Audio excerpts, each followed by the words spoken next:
everybody. I'm sorry, you always start. I know. I just wasn't. I didn't know that this was it. I was just waiting for you. What's going on? What's going on, people? I'm Steph. I'm also Steph. And welcome to the Drop Everything Now podcast. Episode, is it 25? Probably. I don't know. It's in the 20s. But it's the Speak Now episode. A pre Speak Now Taylor's version release. That's the episode. We are like very quickly approaching July 7th. Mm-hmm. And we try to save our like album review episodes for right before she re-releases them. Yes. Which is why we've already done Folklore, Evermore, and Lover. Well, and we did Lover because it was summer. Right, but also and Red because and Fearless. Well, right, but we did Red and Fearless when she was re-releasing them. But I Folklore, see what Evermore, you're saying. Lover because Yes. she owns them, and Midnight's. Yes.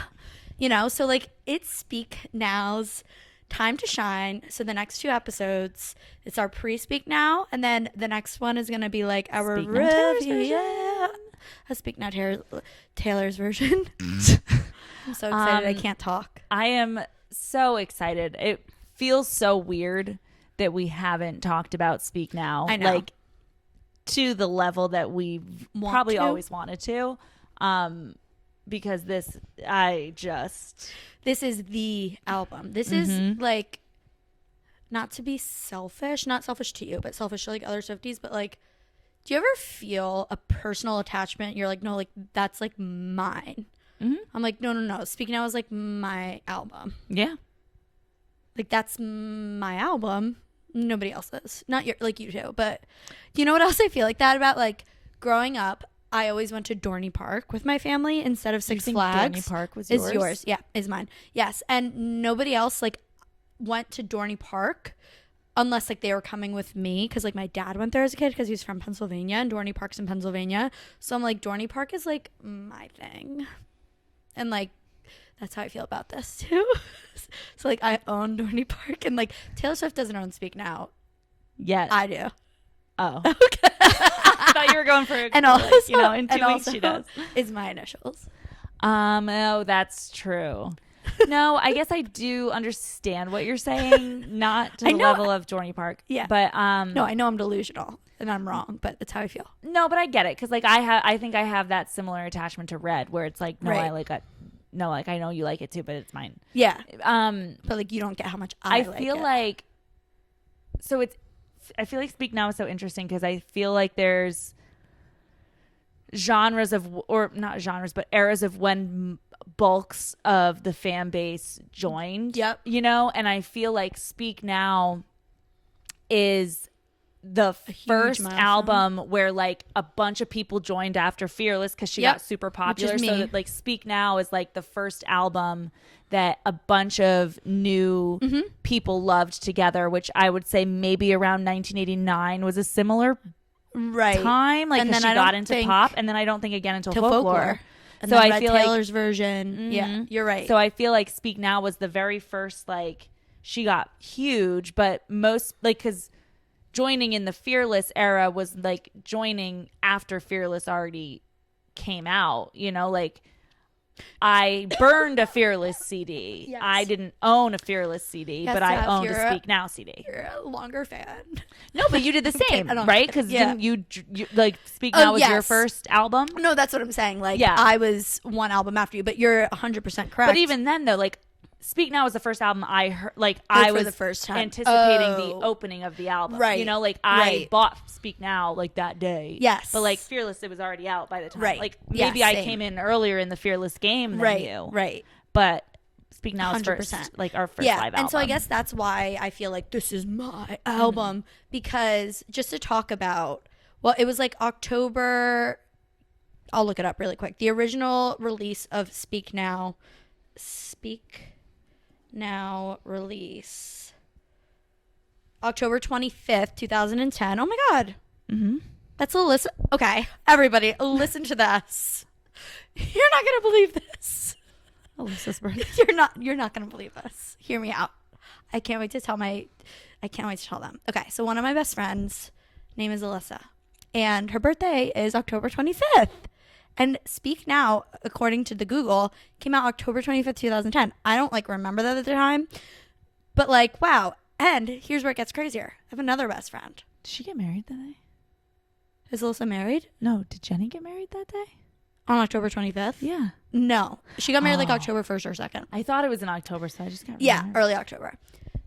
My other friend, Jenny, my other BFF, Jenny, like me, Jenny, Alyssa are like a triangle, you know? And Jenny's birthday. Guess when Jenny's birthday is? I know you know. Are you putting it together? Jenny's birthday is July 7th. And guess what date that also is? I was literally like, I'm pretty sure it's in July, but I'm trying to add up like 10 and 25. Like I was trying to. Wow. So That's so crazy. It is your album. Nobody else is going to care, but this is blowing my mind, this realization. Wow. It is your album. Damn. That's crazy. Like one's so on wild. Jenny's birthday, one's on Alyssa's birthday. This is just too insane. I can't wait to share this news with them. They're going to love it. They're going to love it. They have to. Yeah. Anyway, my point is it originally came out October 25th, 2010. We were juniors in high school, just juniors, because 2011, 11th grade, like May, and then we graduated 2012.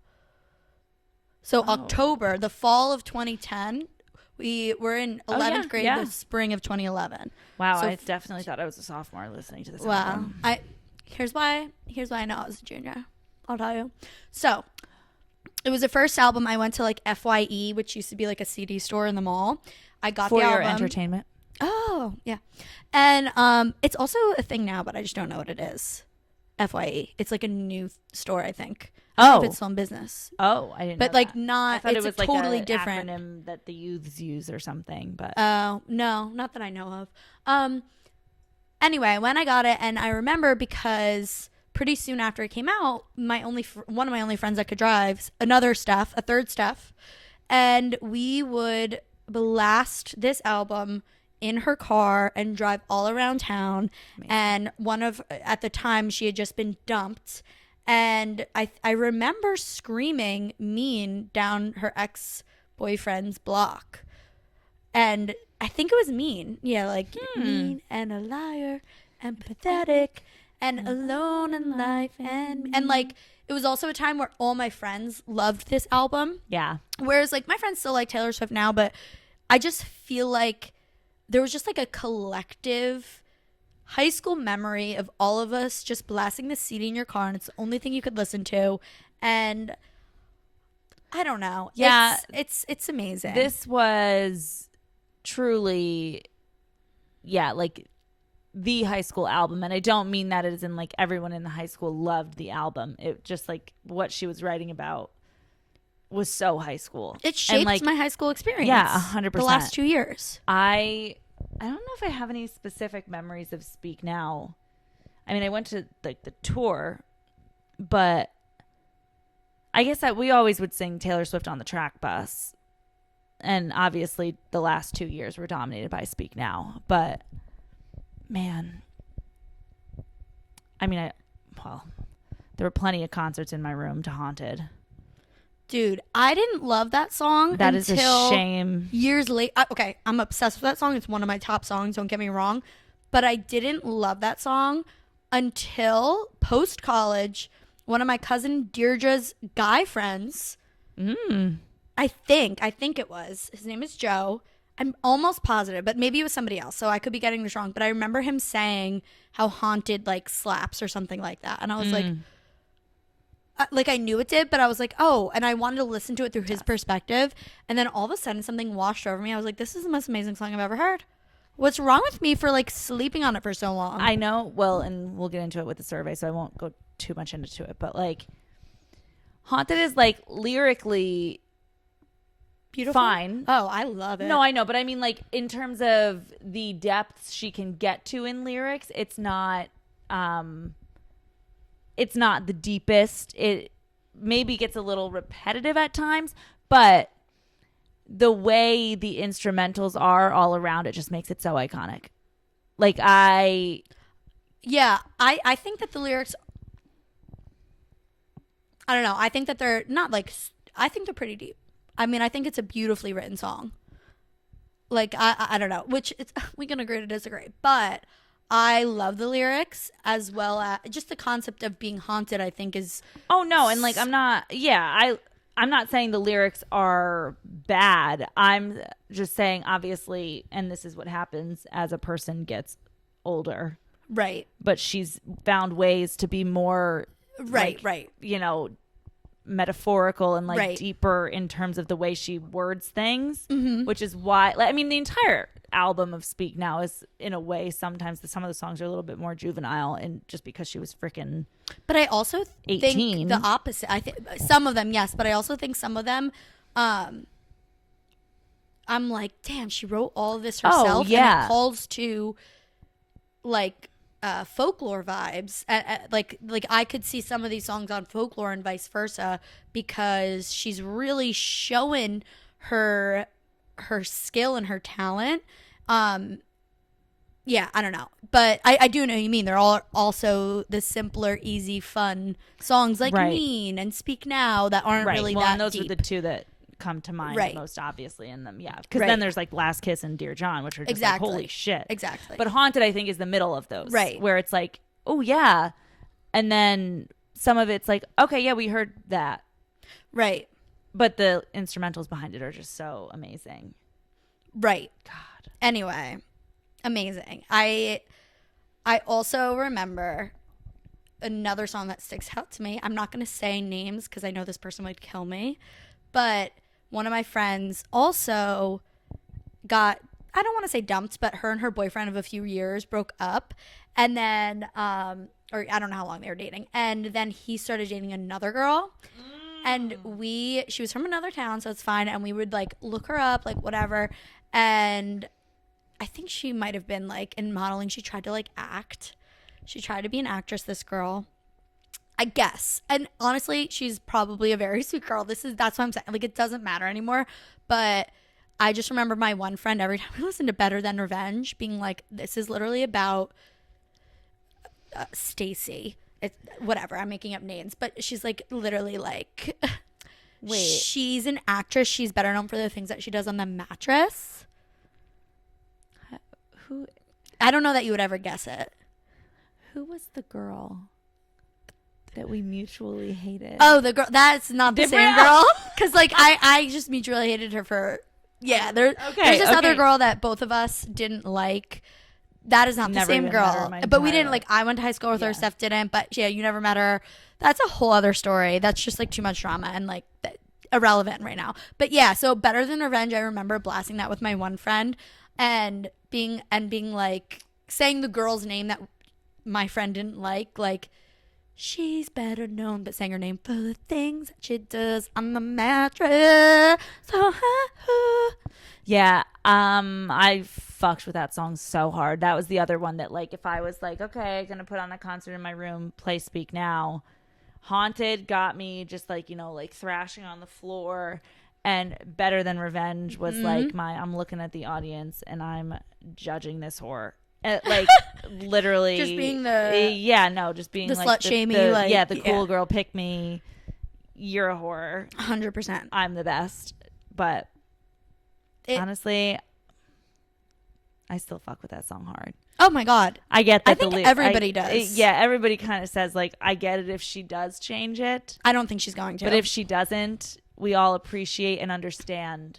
Yeah, I don't think she should, because this was a 19-year-old or 18-year-old writing a song. She absolutely should not. And there's a cat in the frame. Hello, and this is Steph's cat. This is Freddie. All you see is his asshole right now. Can you turn around? You know what he's sniffing is my original. I got this obviously over 10 years ago. He's going for the camera. Uh-oh. Oh, look at him just looking like a good baby. I got my original Wonderstruck perfume. If you guys remember, I found it in my bedroom the other day. I knew I still had it. I'm a hoarder. And I'm just so happy that Jesus Christ, that scared me. I'm just so happy I still have the I'm just so happy I still have the bottle. You know, guys, there's nothing in it. Us now, by the way, so if he pops out. Yeah. Don't. This is a chaotic episode, guys. I hope you're ready because who knows what's going to happen. We're going to talk about Speak Now, so you know that's going to happen, but we don't know. Will a cat come out? We have some wine, and, you know, anything could happen.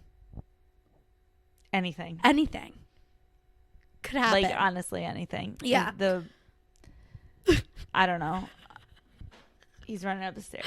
Okay. He's got the zooms. So we're in for a world of pain. Also, okay. There's so much going on, you guys. I also would like to comment that I got here. I drove all the way to another state to visit Steph for this. And like 2 states away. Yeah. And I was greeted by a gift bag, and Steph got me this sweatshirt, and it says Speak Now. And like, it's actually, I'm just so grateful. Along with other things, it's just so sweet, and I kind of want to cry. Don't cry. And it's so sweet and perfect because I was going to wear my blue Taylor Swift Eras Tour sweatshirt, but then my boyfriend didn't bring it to me, even though he was supposed to, but I forgot it originally. How dare he? And so I'm like, oh my gosh, I don't have anything to wear for the episode. And then I walk in, and Steph has I got you. an outfit ready for me, and she didn't even know. No, I didn't. I figured you'd be fully stocked. Yeah. I didn't think you'd need this, but I'm glad and it's so that you perfect. did. And I'm so happy. And it's just, it's everything. Thank you. You're welcome. This is so strange. and also, what we should talk about. So since we talked about the original release of Speak Now, would you like to move on to like our initial response? Because we never talked about it because we were so flooded with like the Eras Tour and whatever. We never actually talked about how we felt, what we were doing with the initial announcement of Speak Now Taylor's version. Yeah. Do you remember what were you doing? I was definitely sleeping, even though it's a weekend. But it was one of those things because obviously we've all been speculating what's going to be next in terms of the re-releases. And well, first of all, it's so great. I don't know how she can keep us on our toes like this, but like, first of all, we're not expecting a whole new album when Midnight's came out. So like that was crazy where it was like, okay, what re-record is next? Oh no, sorry. 10th album. Then we'll get back to the re-records. But I think since the Eras Tour was starting, it felt like we might not get one while it's going on. Yeah, we don't know for sure. Right. We all know how crazy her schedule is. And granted, we knew she probably recorded them all already. But like, and I guess this is what I'm kind of bummed about too about this, but like, she clearly had a ton of plans for the Red release. Right, like all the press. Right. So like in my head, I was like, well, if she's going to do anything big like that again, it might not happen during the Eras Tour because she's obviously, you know, knee deep in 3 shows a week, like traveling to the next one. Like, so I was shocked. I wasn't shocked that Speak Now was next. I kind of thought it was going to be Speak Now. I mean, she basically literally wrote it down for us in the Bejeweled music video, and how she said there was Easter. Like, it was the people that were like, oh, maybe it's 1989. I'm like, no. I'm like 99% positive it's Speak Now. Totally. And I think, so it didn't surprise me, obviously, that it ended up being Speak Now, but it did surprise me that, like, we got that announcement, a month and a half into maybe 2 months into the Eras Tour, and like she's still like, I don't even know if she's halfway through yet, but like it's coming out while she's still knee deep in it, where I didn't think that was what was going to happen. So I do love that that's how she surprised us with it. Oh my God. First of all, I had no expectation for the exact reason that you said. Like, okay, it kind of, enough time had passed where I was like, oh, maybe she's not going to do it soon. Right. Who knows? Enough time had passed where it wasn't on my brain because there was just so much Eras Tour content. Yes. So totally. I was with my friends drinking, whatever. They had left, and I don't know. I was going to bed, and I was like going to scroll TikTok or Instagram, and that was the first thing that I saw. I had no idea she announced it at the show. I think I was a little tipsy, so I started crying, and I was like, what is going on? And then seeing that there were the vault tracks, and just like again, it all hit me in that moment that I knew that this is the album that I am most excited for her to re-record. Like hearing the vault tracks, ever since she released Speak Now, I had always secretly hoped that the next album I'd be like, please be another like Speak Now 2.0. Yeah. It's obviously, especially since after Red, where I loved Red, but it didn't have like the same level of ballads. Like it's not even that dissimilar now that I'm thinking of it, like Red to Speak Now. But in the during the time, I was gonna say it's not dissimilar anymore because of what she became after Red. Right. But at the time, it did seem there was more pop. Which is exact, and we're not obviously not here to talk about Red, but like it's exactly why I've seen people being like so floored that some of those vault tracks from Red weren't on the original, right? And people are like, so many of those vault tracks are so pop that like she can't put all of those on. She already was like sprinkling. She was already reaching with "I Knew You Were Trouble" and "We Are Never Getting Back Together," so like she can't, right? Because it was supposed to be the bridge sort of a thing. So I totally get what you're saying. Like at the time, it felt really different. Right. Now. It was the last shred of what she used to be. Now I would say Speak Now and Red are the like 1-2. Like Fearless and Taylor Swift go together. Right. Red and Speak Now go together. Yeah. In terms of like how similar they are. And then like 1989, Reputation, Lover, Midnights, and then Folklore Evermore. Right. But anyway, when 1989 came out, I remember feeling initially slightly bummed. I'm like, just give me more Speak Now, give me more Speak Now. And every album thereafter, I was just like, please give me more Speak Now vibes. Even when Lover was initially released, I did listen to the leaks like the day before it came out. And I remember like not really listening, but just feeling like, it's all pop, it's all pop, it's all pop. And the only time I felt a sense of relief for one of her new albums was Folklore, the very first track, The One. Yes. I was like, that's what I want. Yeah. That's what I want. But the whole album didn't live up to Speak Now for me. Obviously, it's good for its own sense. But in terms of like the first time hearing the album, like totally. Each new album, I'm like, is it going to be like a Speak Now? Is it going to be like a Speak Now? Is it going to be like a Speak Now?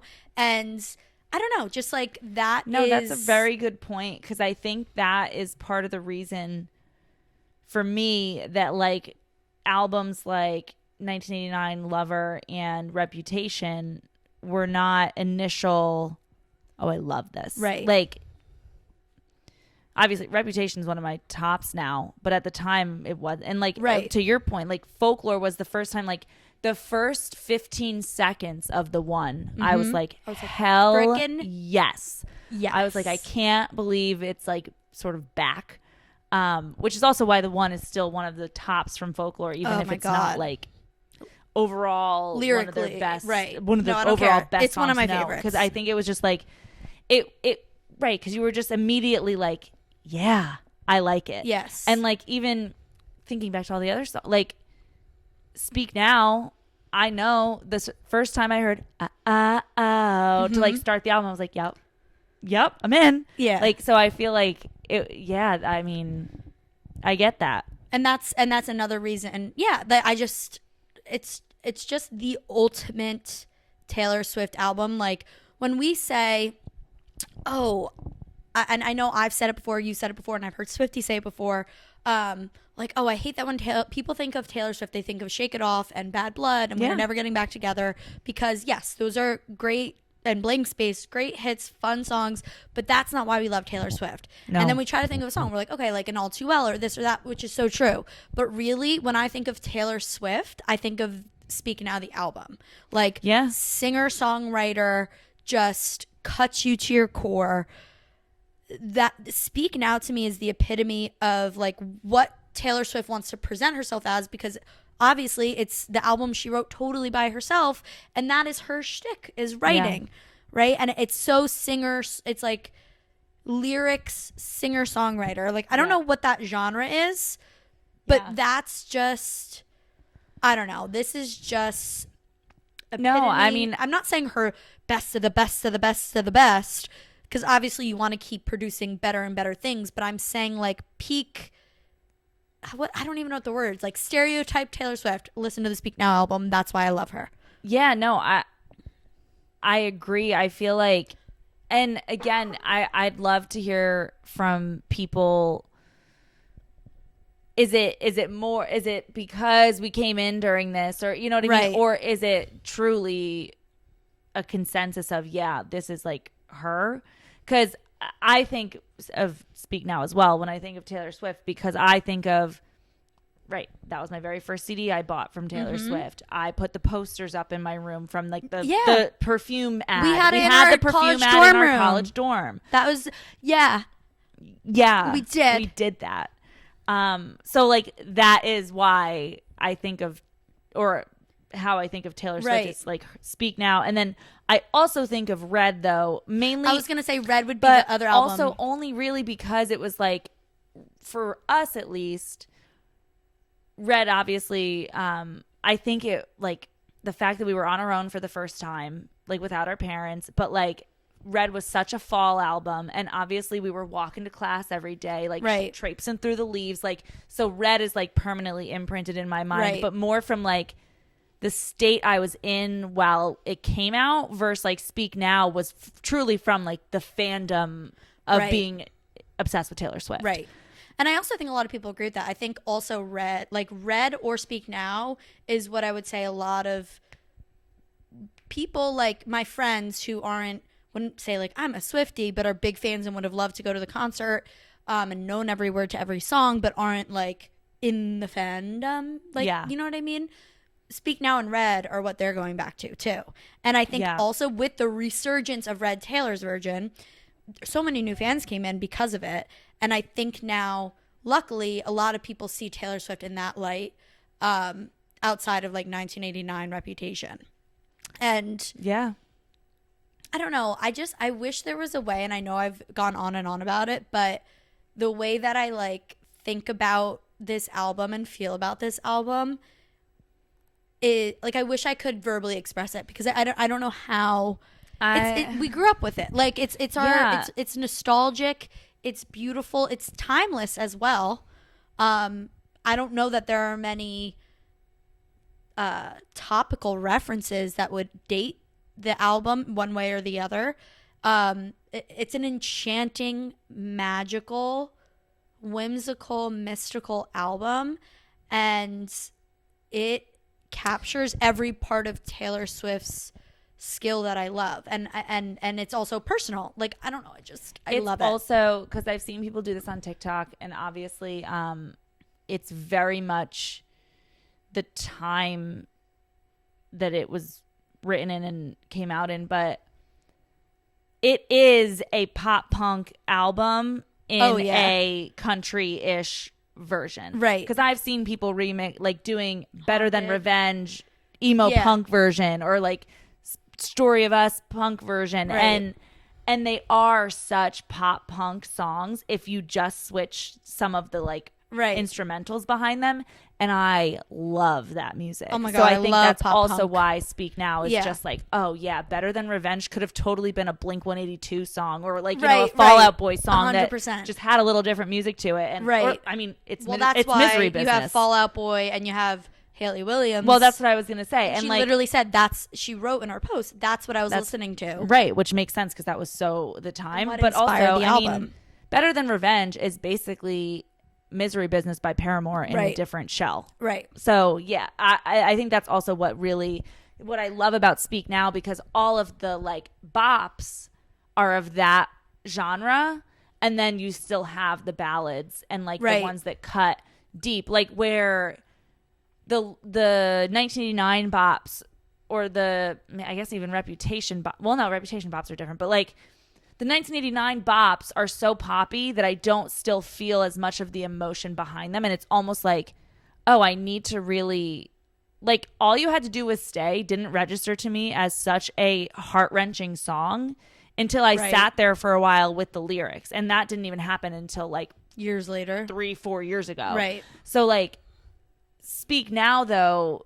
since all the bops are sort of still like with that pop punk feel, like you still like feel you get them, like yeah, the tone them. And the mood of the song matches, where sometimes in pop songs that's not going to happen because they're a little bit poppy, where these are like, oh, just the ballads, the musical instruments, and oh, you feel every emotion in every single song. There's so much emotion behind this album. It's out of control. It's honestly, where I feel like 1989, you're stripped of some of that emotion. Right. And I think except for Clean. Well, of course. And I mean, yeah.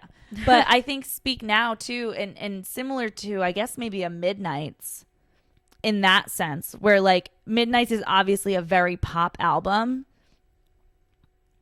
but you feel it. And like, even like the Would've, Could've, Should've, that isn't a ballad. Right. But you still it's are like, more that. oh, You're like, wow, God. Yeah, like that hurts. Like, yeah.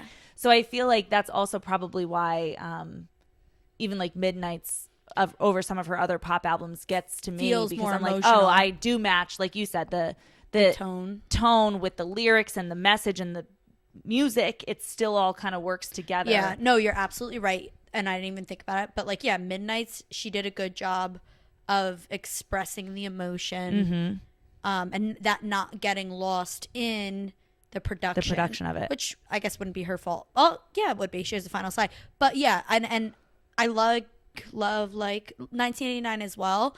But I remember initially when I heard Jack Antonoff like on it, I didn't know who he was obviously, but I'm like, ugh. When I heard he was going to be on like the next album, I'm like, ugh.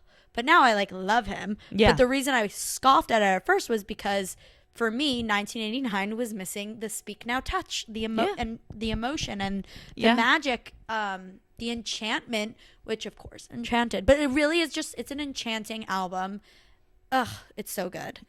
When it comes out on July 7th, I probably know your answer because of Red Taylor's version, but how are you going to listen to it? Like what order? Well, I guess it depends because we'll be together. Oh my God. Yeah. Yeah. So when we listened to Fearless, we did it straight through, then Vault's late. We did that? Yeah, because remember, we were like pretty tired by the time we got to the Vault tracks. That's weird. Why did we do that? I was going to say, I want to listen to the Vault tracks first. No, and I think that's what we will do. Okay. Well, we did that, even really? though it is kind of nice when you have the like, let's go through this entire album and relive the like way this album was meant to be, and then let's see the extras. And I think that's why we ended up doing that with Fearless. Also because obviously we had all night, which we'll have again. Yeah. But with Red, since I saw you that day, but it was later in the day, I did All Too Well 10 minutes. Yep. Then I went through the album. Then I did the vaults. So I didn't do all of the vaults first. I don't remember what I just did 10 minutes and then I went to the start. You know why I did do all the vaults first? Because I only had a 35-minute car ride to work. So I did All Too Well 10 minutes and then the vault tracks. And that's all I did. I just spilled wine. It's okay. I told you guys anything could happen. You never know. Oh my God, is my cat mom shirt hurt? Let me see. No, I think it's okay. I think you're good. I gotta watch out for my hand because excuse me. No, I do think there is something about listening to it, going through it the way she intended it, and obviously with the vault songs, you don't know if that's the way she intended it, but I do think there's like something fun about like, okay, we're listening to like Mine for the first time, and then like the whole thing. I definitely think, like, I'm okay with doing vault songs first. Okay. But then I think we need to go through in order. And that actually, 100%. You know what? This might be why we did Fearless the way we did, because we wanted to be excited about something towards the end. Versus, like, Superman ends this. Right. If I'm exhausted, I might be like, okay, Superman. You know what I mean? Right. So I think that might be why we did Fearless that way. It could be. I mean, it makes sense. Like have a treat at the end. Right. Either way, we'll either do from 1 to 22 or 17 to 22 and then 1 to 16. Yeah. We're not skipping around in the main one. I agree. We can do fall songs first. Doing that. And we can do a mini episode that's not like an official episode of our reaction to all the vault songs for the first time. We can just press record. Bitch. Yeah. I like that. Like, it doesn't have to be on audio. It could just be that. Who knows? Yeah, no, that's a really good idea. The video, because we have a video camera. Just like a YouTube special. A YouTube special. Just like in the old days, our Vampire Diaries YouTube recaps. Yeah. This is actually not our first podcast. I think we've mentioned that before. Yeah. We did a YouTube. In a general sense. We were early. Yeah. Reacting to Vampire Diaries episodes as they came out every week when we were in college. It was really fun. We literally only also did it for like 3 episodes. And we would add like laugh tracks and like clap tracks in as well. We're creative. They are so private now. So Oh, sorry if it's anybody very is private. trying to find Those them. had to go when we had to enter the professional world. And But this here is we no are. problem Yeah. at all. Yeah, this is fine. This is totally different. As if we drink wine. We're just talking about a real life person and just like analyzing everything about their lives instead Yeah. of a TV show. TV show. That- But we weren't drinking. We were just like 19-year-old. No, we were 100% sober. Oh, right? yeah. We were so Yeah. sober. We were not 21 yet, so we weren't wasting our alcohol on a YouTube No, recap. no. Oh, those are really good though. Anyway, we'll do it again. And here we are. It's like Full circle. full circle of recycling. I don't know. Anyway, any hooser. Yeah, okay. I want to listen to the vault tracks first. Okay, fine. We'll listen to the vault tracks first. I'm okay with that. Okay. Cool. So Okay, what's the next thing we have to talk should we about? talk? Well, actually, let's just like briefly go on vault tracks. What is? Oh, right. What's Before. Like, yeah, before we get into survey because they Yeah, don't like have when we she don't have released- vault tracks on the By survey. the way, I don't think we mentioned we're gonna go over the survey results in this episode. We did not mention that. We're gonna go. I over forgot, but it's usually at the beginning of the episode anyway. Yeah. But that's really the point of the episode is that we sent out a survey. Yeah, forget the first 35 Yeah. minutes of this. We sent out a survey, and you guys answered your favorite songs, least favorite songs, most underrated, most like The what song are huge. you most excited for from the vault tracks, and then just general comments. And I have the results here. And as always, Steph doesn't know. Well, not as always, as usual. Most of the time. Steph yeah. doesn't know them. I do know them. But anyway, we still have a couple things to chat about before we get into the results, guys. So just Buckle up. buckle up. I was gonna say pull up your pants, but why would you? I Why saw would you pull up your hands here, pants? and I was like, "What?" Because I was, no, I wasn't gonna say pull up your pants. I don't know, like gird your loins. But actually, what does that mean?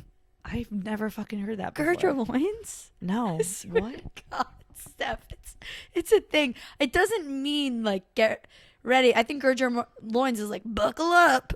Gird. Oh shit. And is it the right word, or is it one of those things where I've only Gird heard one's loins. Oh, prepare oneself for something difficult or challenging. it? Oh, Look at you, English teacher. yeah, but wait, what is gird? I don't know what loins is like. Like your legs. that's why. Then I don't know why I switched gird your loins to pull up your pants, Loins. but I did, and I'm sorry.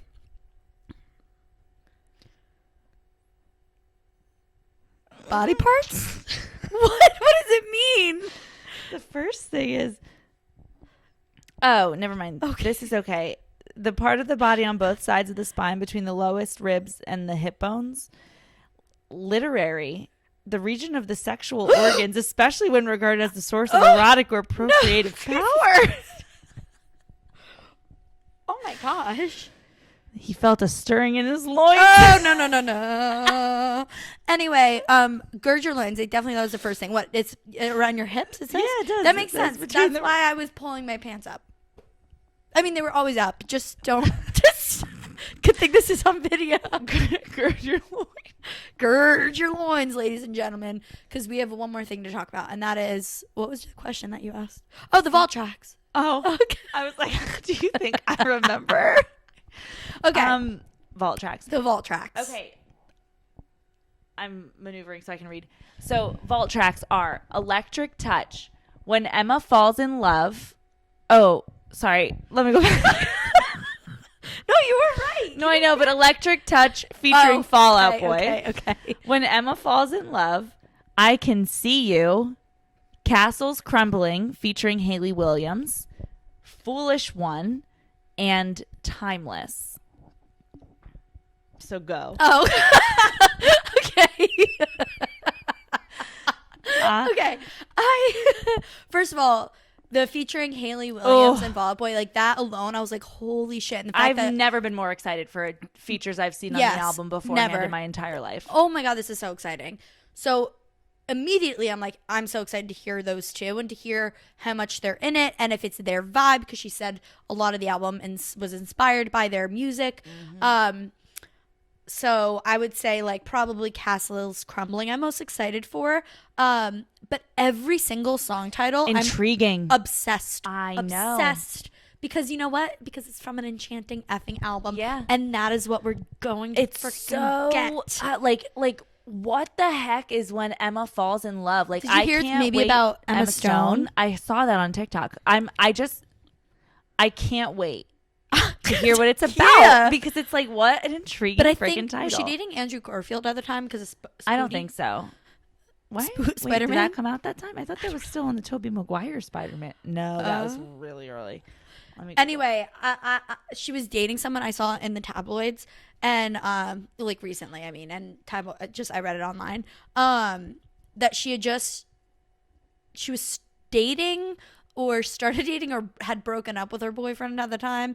I don't know, and her and Taylor were very close also at that time, so it would make sense if it's about like them either falling in love or them like when she falls in love, and then maybe it's a breakup song. Who knows?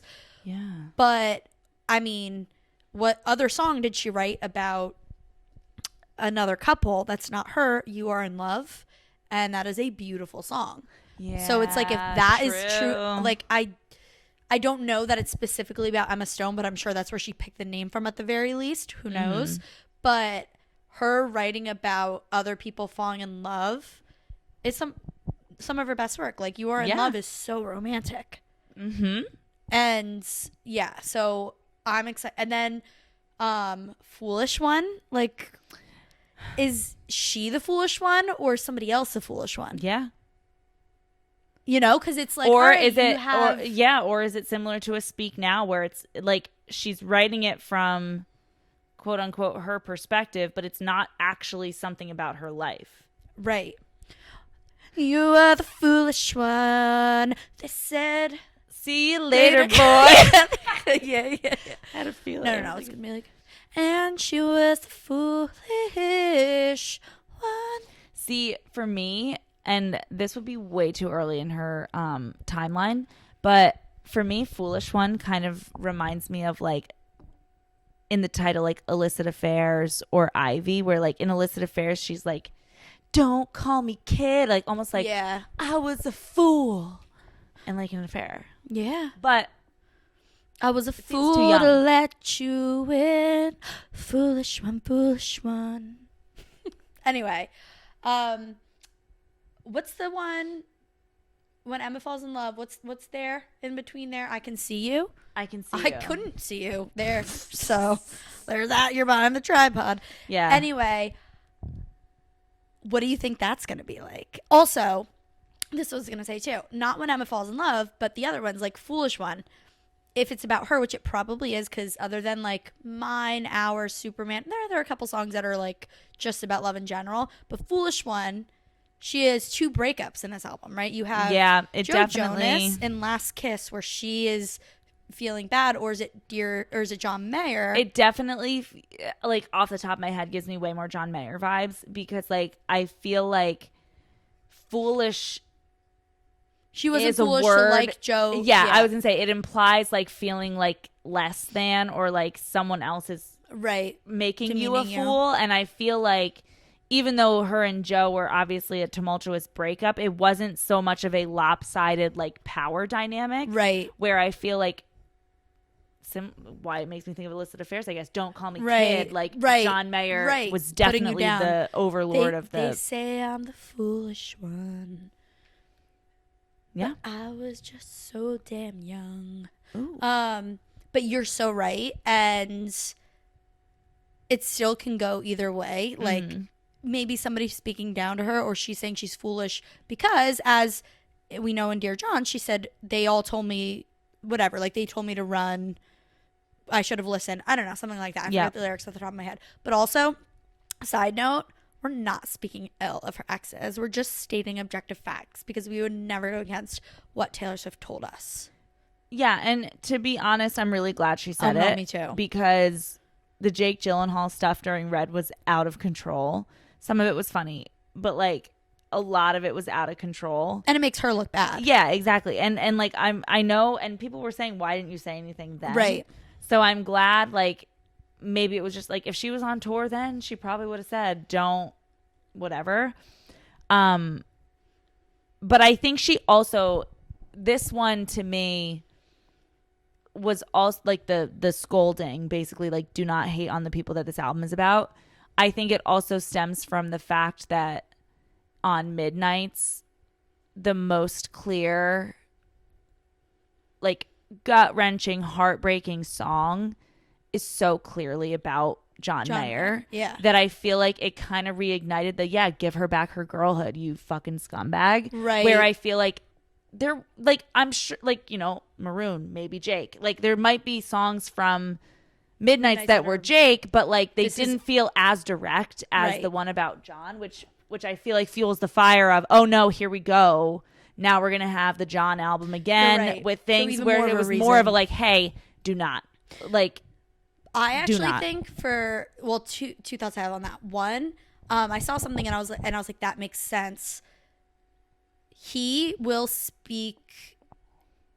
get angry, he will get upset and, like, say things or email Taylor as he has in the past about certain things. Right. When Jake Gyllenhaal's approach about it, he just said, I listened to the album, it's a great album. Artists do what artists do. Yeah, her putting this out has nothing to do with me. But then he did say something like, oh, but then it's just begs the question, what should artists or people own up to in terms of, like, sticking up for their fans? Kind of basically insinuating, like, Taylor Swift should have said something. And we know John Mayer is going to be worse. And Taylor probably is like, I do not want to deal with what he's going to say to people, because he will speak if he is asked. He sued her over Dear John. Right. So she's probably like, look, let me say this now to just cross all my X's and dot all my I's. Yeah. I said it. But then it's like a kind of like a ironic giggle, because she said that and said, don't feel the need to defend me about somebody I may have written a song about 14 years ago. I don't care about those things. I haven't cared about those things in a million years, or something along those lines. Yeah, like, she just put out a song. Would've, could've, should've. Right, but I think... Which is like, girl. And yeah, but I think, again, like, if you were to... And I totally agree. But, like, if you're to listen to what she says that Midnights was written in the style of... Right. You're not supposed to take it as she's still really upset about it. But obviously, I think Would've, Could've, Should've is the biggest song on that album that doesn't feel like it was necessarily wrote exactly. No, it wasn't. Because it's coming from a place of, I regret you all the time. I still, like, the Two Won't Close, like, and also it was written, she wrote it after seeing John Mayer perform at the Grammys. So her and Jack Antonoff wrote it right after the Grammys. So it was it wasn't her going back through her old well thing. Well, I mean, yes, it was, because she was doing that at the time, but I mean, it's a present emotion that she's still feeling about the past. So when she's like, oh, I don't care about that stuff anymore, we're like, no, you literally do care about it as recent as 2 years ago. But I think that sense of care is more of the, like, anger that you didn't realize it was wrong at the time, not like a sadness in a way over it. Like, yeah, I know what you mean. You know, like she's over it, but, like, wow, I'm pissed. Like, because she's the age now that he was, so it's more of a realization. Like, yeah, like, holy whoa, hell, that was, like, so fucked up what you did there, and now it's making me angry that I didn't have. You took away my girlhood. Yeah, right. Because I think, like, I mean, I feel like most people could look at, like, an ex relationship where it's like, yeah, completely over it, but I'm still annoyed, or, like, I'm still mad that that's what happened, or however, or that's how it ended, or that's what you did. And, like, even if it's like, no, I'm, like, completely over it, I feel like that's sort of where she was coming from versus, like, I'm still in my, like, Dear John headspace where it's like, oh, that. But I agree, like, it is funny that it was also funny that she said it, because she was like, and because now I'm going to play Dear John. Like, I didn't realize like, it was that. so direct. Yeah, like, I, at first, because I saw online the next morning, everybody saying that, like, she yelled at us, like, we're not allowed to pick on John. But I didn't realize at the moment that she literally jumped into Dear John right after, which I thought was just so funny, because it was like, yeah, I mean, obviously it's about him, but, like, Right. Very funny that we all know who everybody was about to rip on Twitter, Instagram, everything else. But and Taylor Lautner got in on it too. Oh my God! So I'm sure that was also why she was like, okay, all right, I need this is already it's already getting bad. It started before it's begun, and no. She was right to say something. I think it's perfect. We really shouldn't bash anyone. There. We can objectively talk about it like we are. But I think it's like tagging him, commenting on his posts, writing tweets and tagging and people retweeting and all of that stuff. Like death threat, any of that stuff. Like it doesn't need to happen. Right. And I feel like I'm glad she said something just so that we can I'll say she said something. Like, because there's people that are still going to do it. Because even I saw from like even the last few days after she said something, granted it's nothing bad, but there's comments all over his post like, you're lucky mom yelled at us, or like, you're lucky I can't say anything, like, which is funny, but at the same time it's funny. Like it's a step I would never take, but it's funny. 100% never. But like it is one of those ones that it's like, okay, like I don't need to feel embarrassed by that. Right. I will feel embarrassed if people literally just constantly are commenting or saying like mean shit. Right. Then I'd be like, this is embarrassing for all of us. Like, this is funny. Right. Like saying, I would, but I can't. Mom said no. Right. Or like, you're lucky she said no. Like, which is, I mean, again, it's harmless. Sort of like it's basically harmless. But it's like I don't. If someone off the street who hates Taylor Swift comes up to me tomorrow and says, did you see what they're posting on John Mayer's Instagram? I'd be like, that's really funny. Like, we're not allowed to say anything, so they're just saying we're not allowed to say anything. You're so lucky.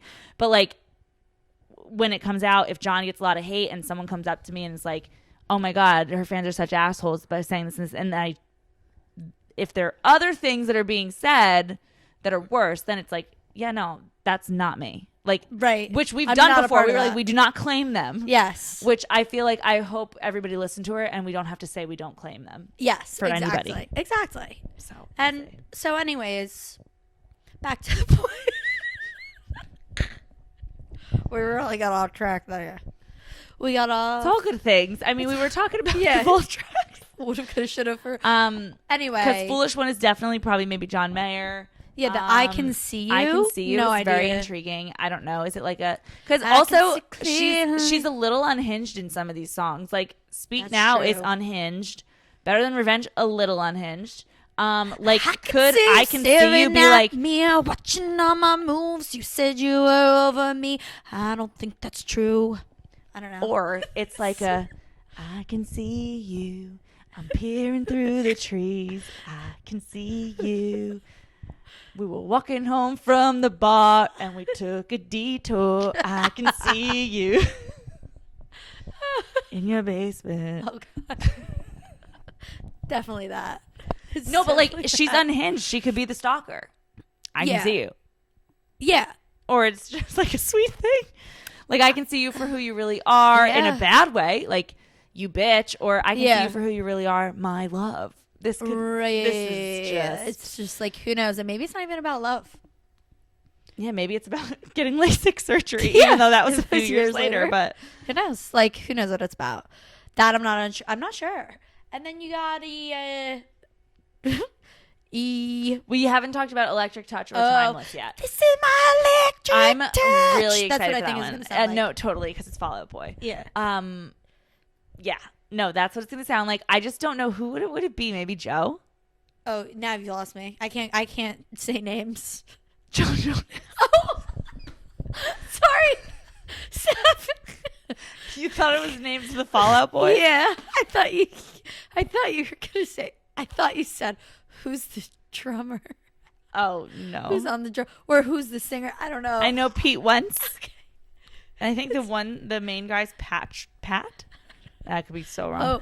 Oh, Electric Touch, Joe Jonas, or maybe it's about a new relationship she was in.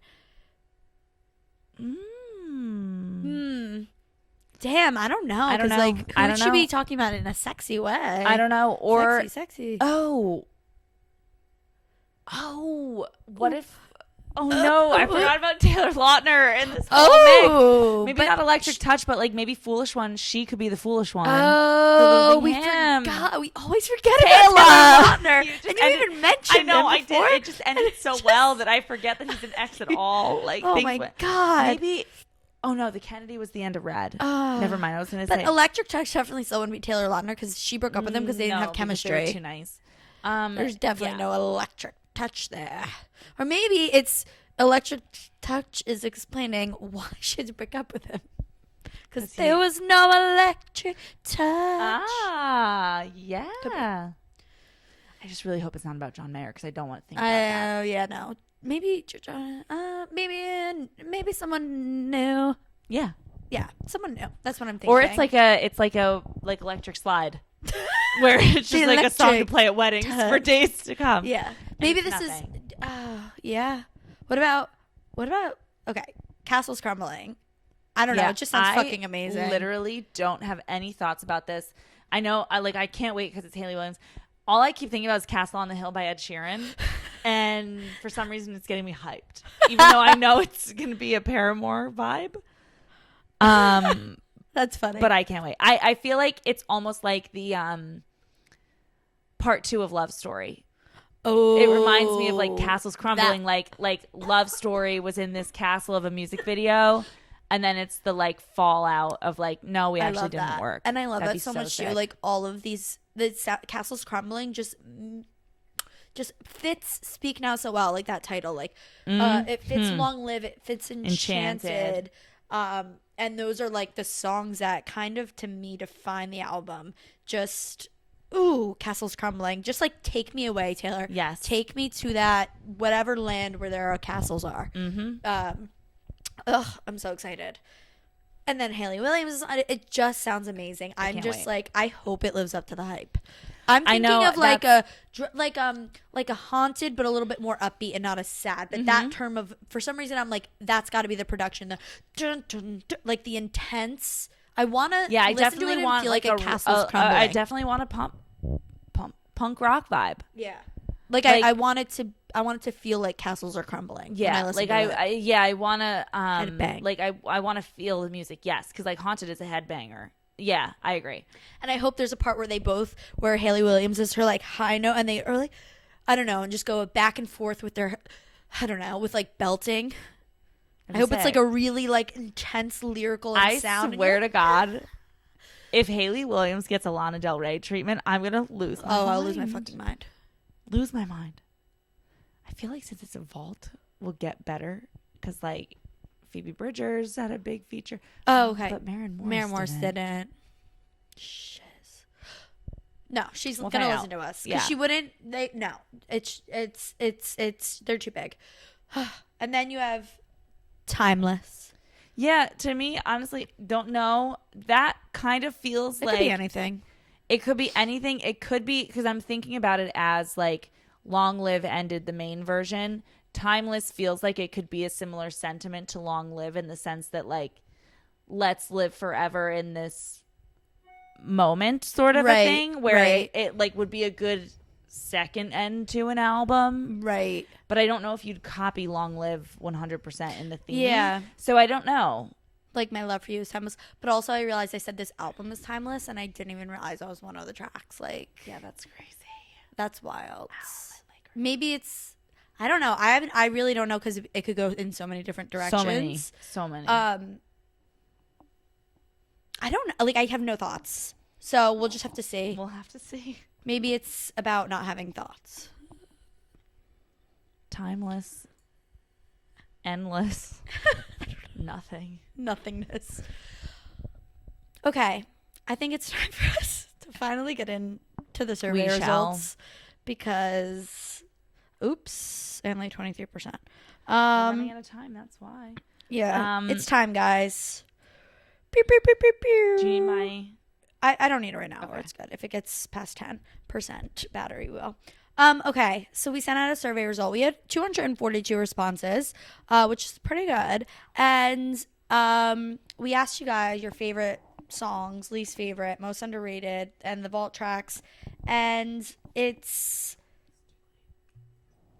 it's interesting because this song, there's just so many good songs that I don't know. I'm excited to go over the survey results, and I'm excited to know.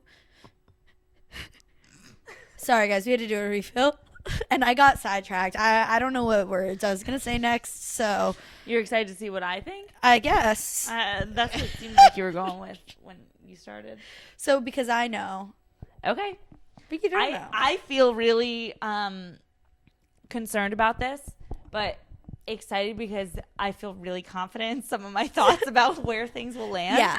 But that makes me nervous because I feel like if I am not in the general consensus, I'd be like, No. whoa, the frick? No, I think it makes sense. There's nothing that doesn't make sense Okay. per se. Okay. However, I will say that there are so many songs that could be top songs on this album. That's where it gets like which ones actually made it. Yeah, the top songs one is interesting because I feel like I have two that I feel like I know are there, and then two where I'm like, these have to be there because they're mine. And then there's two, even in that sense, where I could, like, I was like, oh my God, what do I pick as four? Right. Like, You didn't have to pick 4. can I pick more? No. Up to 4. Oh, no. I mean, like, the other probably way. top 6 of mine on Speak Yeah, Now. mine would've been easily 5. could have been 4.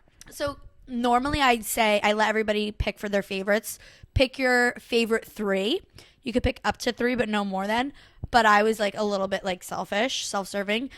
When I was making it, I was looking and I'm like, oh, no. I need to make it 4 because I can't only pick 3. No, like right now. So that's why I let people pick up to 4. So we're 100% going to talk about what got the top 4 positions. Yeah, because I was going to say, even now, I'm looking at them and I don't know.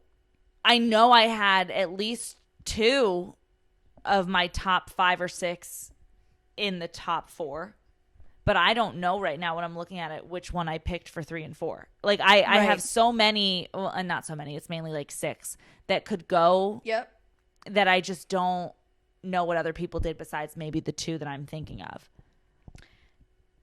And I think that's also a reason why this is like one of my favorite albums of all time. Because like it's not just like, oh, this album has 1 or 2 of my favorite songs. Like this album has like 6 of my favorite songs of all time. I 100% agree. And like this album, for me, the lows are still not that low. Awesome. Although I do feel like we say this. No, well, of course we do. Of course we do. But I'm saying like my lowest on this album is probably Superman. Yeah. Same. But I still like it. No, right. And loved it at the time. Just over time, it's just a little just faded. It's a little cheesy, I guess. Yeah. So over time, I'm like, eh. No, but that's my lowest. Yeah. And like it's one of those things where it's like, oh. There was never a point I didn't like initially listening to it. I was never like, eh. I don't think I've ever. I guess for me to put it this way, I don't think I've ever skipped a song. Right. At all. Like maybe. No, I don't think I ever did. Maybe when I was like really like first listening to it over and over and over again, I was like, no, I want to get to this one. But I don't think I really ever skipped a song on it. And I don't think I ever still will if any of them come on. I'm like, I'm good. I'm listening. I love all of it. Okay. So with that being said, let's start from number 4. What do you think the 4th most favorite song on Speak Now? Can I? 39% or 40% technically voted. Can I start the other way? You want to start with number 1 or the least favorite? Well, no. I want to start with number 1. Okay. Or I want to start with fair, 2 that I think are in the top 4, and then if you tell me where they are, then I'll try to figure out the other 2. You know what I mean? All right. Yeah. So I think. Oh, sorry. I didn't mean to curse. Shit. I think Enchanted and Long Live are in the top 4. You were correct. Okay, see, that's why I wanted to get this out of the way. Yes. These are my, and I think Enchanted is 1. I also put those in my, what did you put in your top 4? I put Enchanted, Long Live. Now, here's where I get confused. I'm sure I put Last Kiss, and then I don't know if I put Mine, Sparks Fly, or Dear John. Oh. Yeah, no, I'm all over the place. Okay. But and then I think, how the fuck it was Haunted not there? So that's me. Okay, so I'm similar. So I that know is what exactly, yeah. I did, Long Live Enchanted, 100%. Sparks Fly, and then I was like, Shoes and Boxes. I want The Story of Us, Haunted, and am I missing something? Dear John, maybe? No. This is the story of us and Haunted. I was like, oh, Yeah. crap. Yeah, because I think I was... And I think I chose this. Oh, I don't know which one I chose. I don't know which one I chose either. I know I had a Long Live, Enchanted. I know I picked Last Kiss because I was like, that was like probably the first song I ever cried to, like truly feeling like, whoa, those lyrics just hit me and I'm about to cry. And then I don't know if it was mine, Haunted, or Sparks Fly now that I'm looking at it, because even... How could you not? Oh, also, guys, this is our album. Oh, yeah, drop everything now. Meet me in the pouring rain. Yeah, no.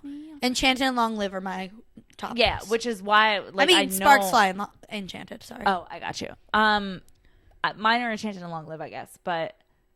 Honestly, I love Dear John, but it was, I guess now that I'm looking at it, it wasn't even in my top 4 picks because I had so many others. Yeah. To fit. But even though like Dear John is objectively one of the better songs, like overall, that's you know, your personal take. Yeah, we're not asking that. So so okay, Long Live and Enchanted are there. Are they 1 and 2?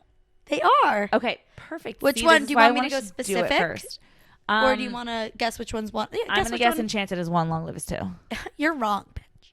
So Long Live got first place. I mean, fair enough. We're just dealing all our cards early with 135 votes, which is also 55.8%. Enchanted got 131 votes, so they were 4 votes away. Third place drops to 100. So Long Live and Enchanted were neck and neck. This makes sense. And then 3 and 4 were also neck and neck at 196. Yeah, this totally makes sense with obviously the dilemma we found ourselves in. Oh shit! Now see this one. I'm gonna go Dear John. You're right. Dear John got 3rd place. See, that one to me was more of the like, I know everybody else loves this song way more than I do. Same. Even though I love this song. No, I love the song. Which is, I mean, we just talked about the 3 other songs we put above it. So I figured it might have been the 3rd because I feel like most people that one love. The bridge. Everybody talks about the bridge and all that stuff. So no, you are absolutely correct. And now this one, number 4, clue. 96. I have to go Sparks Fly. You're right. Oh my god. Oh my god. Oh my god. Do I know this album? What do you win? Or do I know this album? You got them all right. But not in the right order. Just only the first 2 you flip-flopped, but you knew they were top 2. Shit. Oh my god. But you had to figure that was the same thing, right? Yes. Were you surprised? No, not really. Even Sparks Fly. I just thought. No, not at all. Actually, it makes sense. Yeah, it does. I mean, yeah, there's nothing because I maybe feel like thought Last Kiss. So that would be the other one I would think of. But at the same time, I feel like there are so many other songs on Speak Now that are still just as good. That I feel like the second ballad doesn't make it, even though I love Last Kiss more than I love Dear John. Right. For me, I like Last Kiss more. But I understand if it's like, no, Dear John is my ballad. Like, my ballad is Last Kiss on Speak Now. My ballad is not Dear John. So I feel like I understand that, like, if Dear John is your ballad, Last Kiss probably isn't in your top 4. That makes sense. But talking about this top 4, what a freaking top 4. What a top 4. Holy hell. Long Live Enchanted, Sparks Fly, as I said, and we both voted for those, or you may or may not have with Sparks Fly, but like, these songs just literally capture what I want to feel, every emotion, and I don't know, when you listen to music, you want either an escape, an expression of emotion, to be taken somewhere else for a minute. You're not dealing with reality, and like, these songs are like my Narnia, you know? Yeah. Did Narnia come out around that time? Because well, guys, welcome to an audio exclusive. Yeah. So if we just hold on. We're fine. Our camera died, so we're in an audio exclusive for our, tried and true podcast listeners here. Yes. So sorry. So if we just cut off mid-sentence. Wow, we just had a crazy whirlwind. Sorry, it was. I don't think we cut off mid-sentence. I think we finished going through. Oh, we were talking about just how amazing before the camera died. Right. But these people don't care. Because they've been listening audio the whole Yes, time, you guys maybe. didn't even know what we just went through. It's really crazy. Whew. Anyway, yeah. We were talking about like Narnia. We were talking about Narnia. We were talking about Narnia. Yeah, it is like Narnia.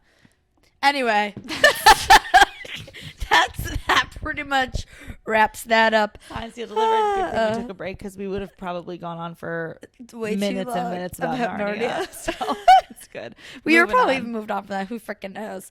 Anyway, if you'd like, would you like to guess number 5? We won't go through the whole album, but I'm just curious. And then I'll quickly rattle off. I would like to guess number 5. Okay, guess it. Oh, it's 88 votes, so it drops from 96 to 88. So we really did have a true kind of top 4. Haunted. Yeah. Oh my God. Let's keep Are going. you reading this? No. Okay, let's see how many you can get. Okay. Okay. Oh, I feel like yes. this is where I'm number done. 6 goes from 88 to 79. I feel like this is where I'm over because there's so many in my head right now. Like I'm like that scene from The Hangover when Alan's playing. He's like poker computing and just, like, the dumb everything. numbers are Yeah, flying through his head because I'm just staring at these songs. Yeah, we'll go till you get one wrong.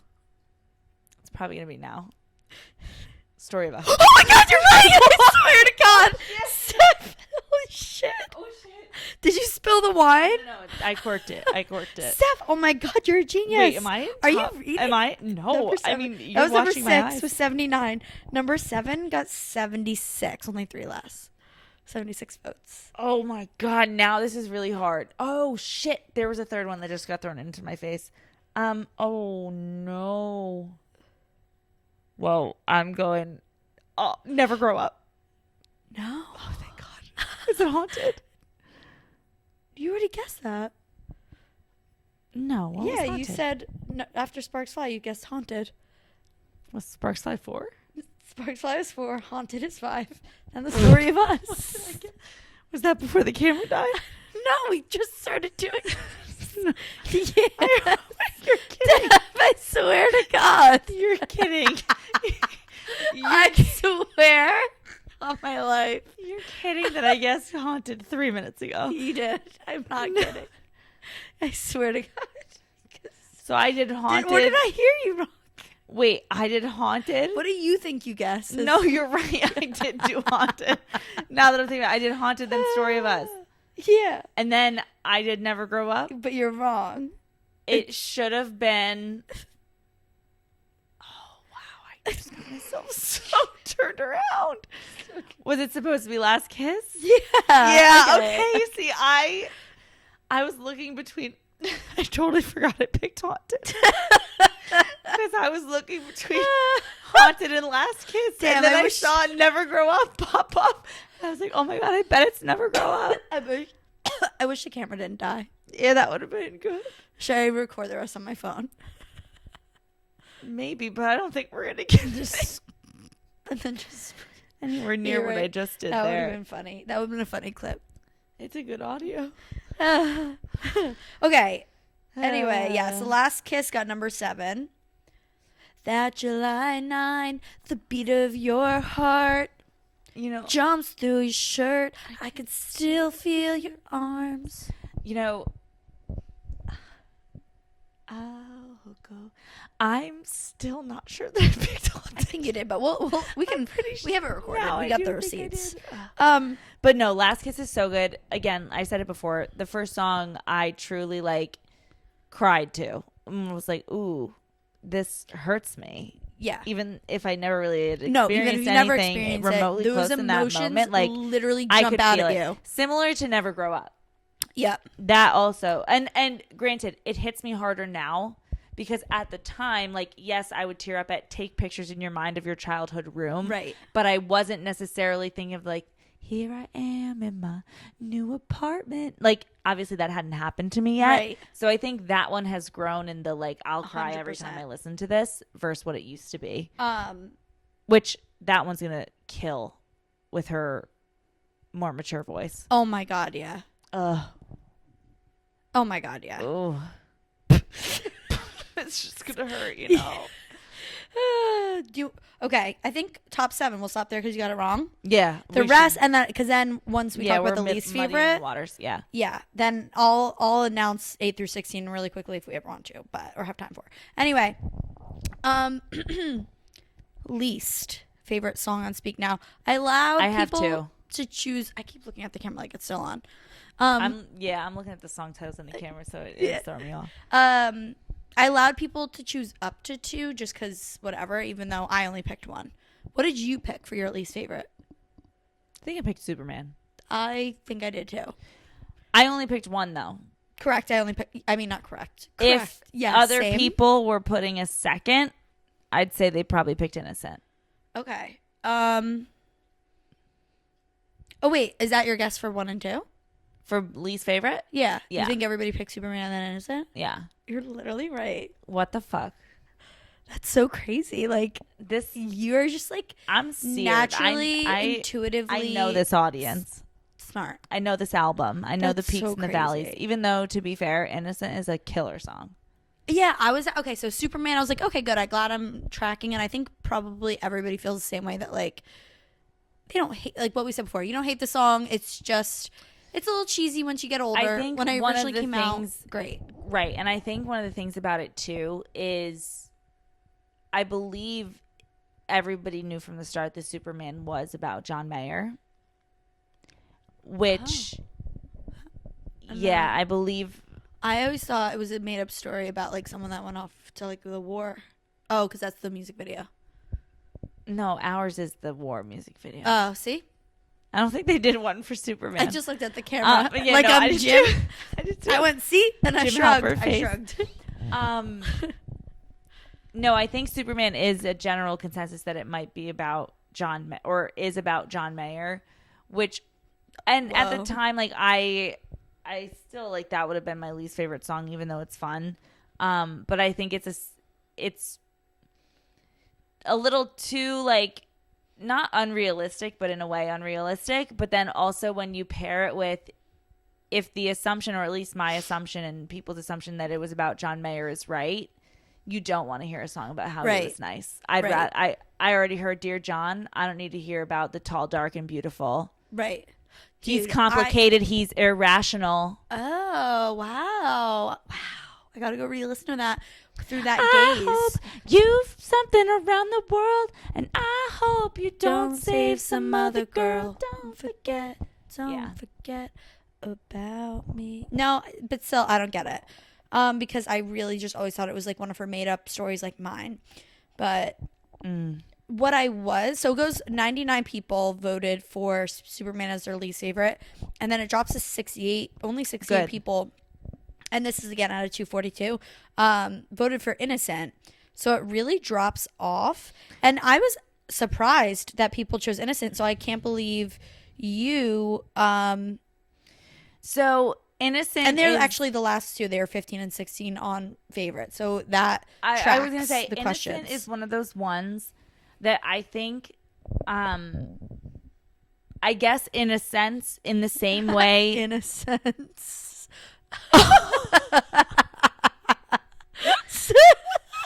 I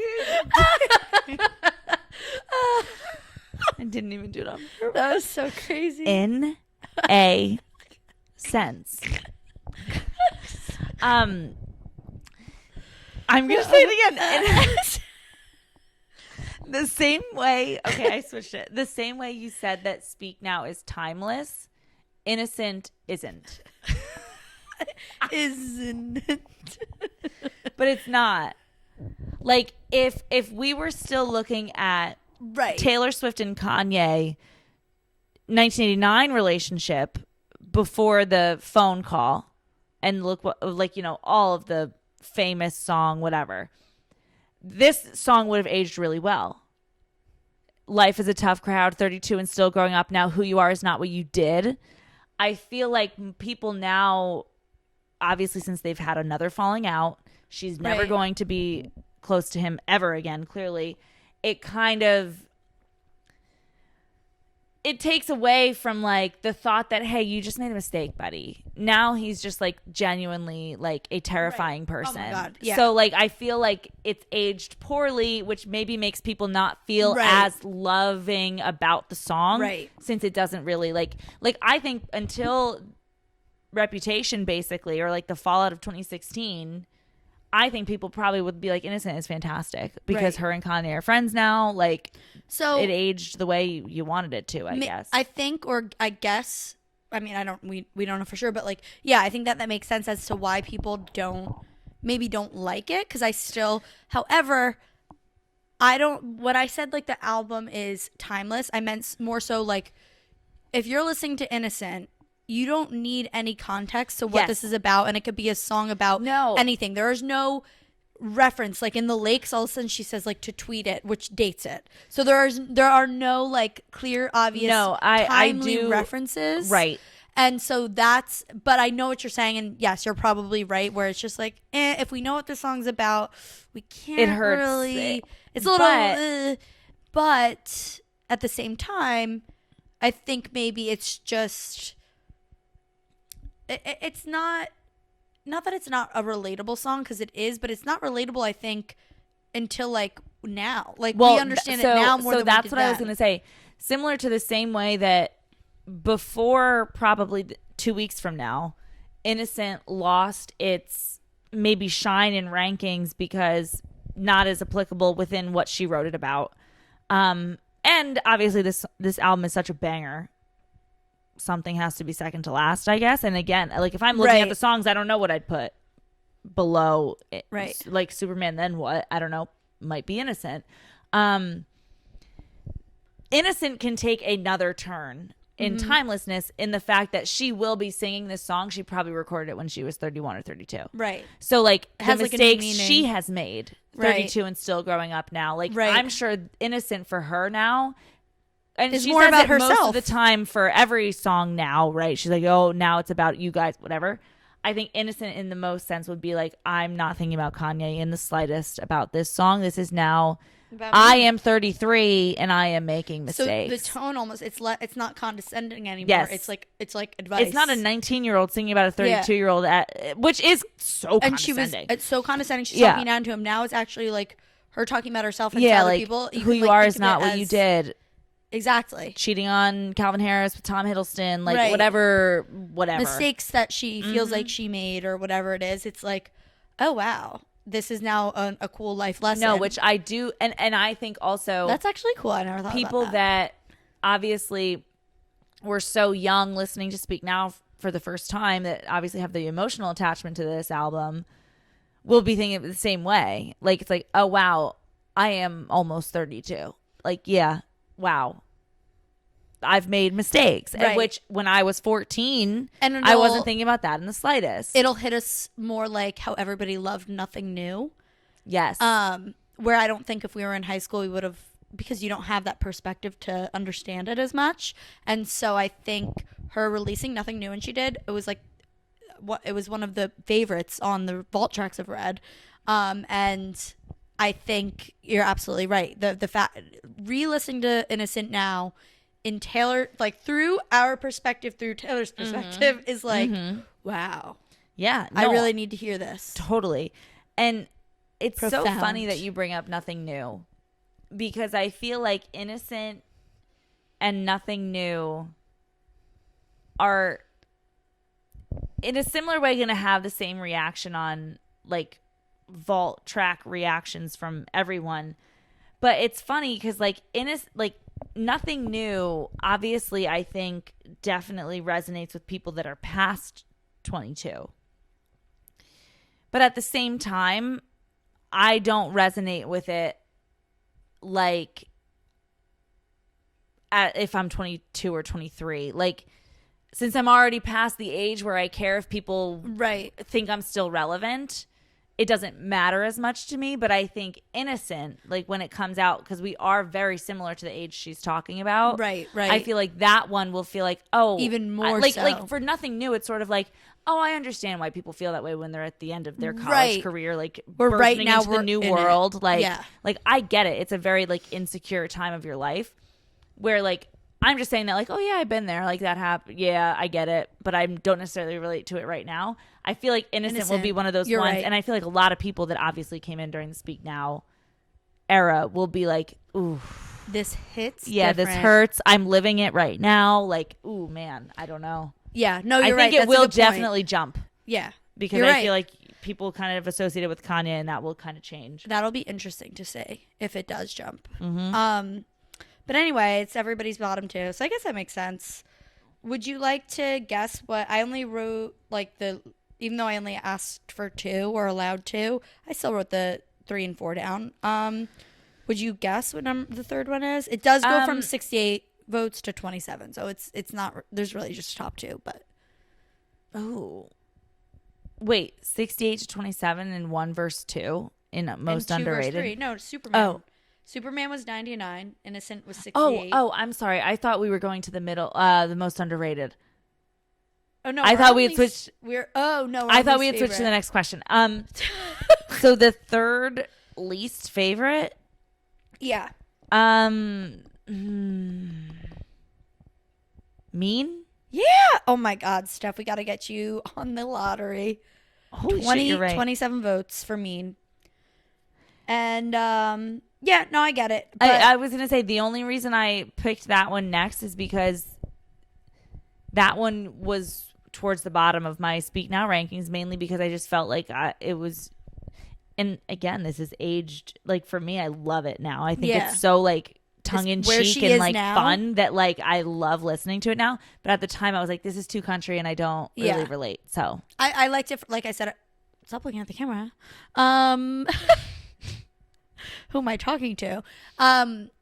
I used to blast it with my friends and like the nostalgia. Yeah, 100%. And then it felt, whatever. But I get why it's at 27. But I will say, I don't know if another album has been like this. And like, obviously anybody could correct me if I'm wrong, because you could go look at the others. But we've never had such a clear top two. And then it just significantly drops, right? 68 to 27 votes.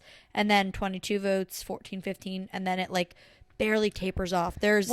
I was gonna say wild, and I think that's what also just means like this album is a no skip type of album, right? Like the top two and the bottom two are so clear in like fans' rankings of them, but like the bottom two are still so good, and then everything in the middle just kind of like outranks each other in one thing but not the other. Like I feel like it's such a like solid album because even your bottom two, while they're consensus, they're not bad songs. It's because like, we understand Superman a little cheesy, innocent can't I don't relate know. to it as much. like whatever, a little bit forgetful. Same thing I guess. with Mean. It's not her typical relationship, and it's a little too country. I think also because even Fearless didn't feel as like banjo, as Mean is. And even though I think it so works for that song, even the more I listen to it, the more perfect I think it is. But I think also at the time, as she was gaining a wider audience that was less country focused, I think Mean, for people that were coming in as like, oh, I don't love country, but like she sounds good, I think Mean is probably like that's country. Next, no, you're right. Let me listen to Speak Now or whatever. Story of Us. Like I feel like that was again, I think this song will age better just like Innocent. 100%, because I feel like people know. And then do you want to guess what the number 4 is? You don't have to, but if you want to, because it goes from 27 to 22. And it's nothing repeating, right? Like, it's not like oh, wow, somehow the top 6 I just named, something ended up. No. Okay. It's like the same throughout. Ours? No. Okay. That, it is, you ready? It's Never Grow Up, which. What? I was so surprised. That's when, do you remember when, so before we started recording, I started typing everything up and I went, ugh, and stuff's like, what? And I was like, I'll tell you later. Like, everything made sense for me, but Never Grow Up does not make sense. I don't understand because this is one of my favorite, like, I only understand it from the perspective of what we just said. Like, in anything that's not about love, Innocent and Mean and this, people are putting at their bottom because this is our like teenage girl, like obsessed with relationships and boys, and that's if this was a in the sense of the survey, if it was like you can pick 4 favorites, 2 least favorites, a most underrated, but as you go through it, you lose the songs. You know what I mean? Like, I could see Never Grow Up falling to the bottom just because it's not in your top, it's not in your bottom. You don't think it's underrated. I did not pick it for underrated. I would have now. I know. If I knew that this was the result was. The bottom. So I would never have thought it was underrated. Yeah. But I think if you were going by the elimination of all your other picks, like I could see it falling to the bottom because nobody would pick it for the other factors. But the fact that picking it as a least favorite. And not even like, I know it's number 4, but that means. That really hurts me. Those people picked it as their bottom 2, right? Because you can only pick your bottom 2. I just gave you the percentages. Yes. So it's not even in their bottom 4. It is even in their bottom 2. Right. Because I was going to say, because even for those results, I could see, which is I think what I did. When I voted, I just voted for 1. I picked Superman, called it a day. Yep, I didn't vote for 2. So I feel like there's plenty of people that did the same thing where maybe it was like Superman done, which is why Superman maybe has such a big gap. But there's clearly people that maybe did Superman and Never Grow Up.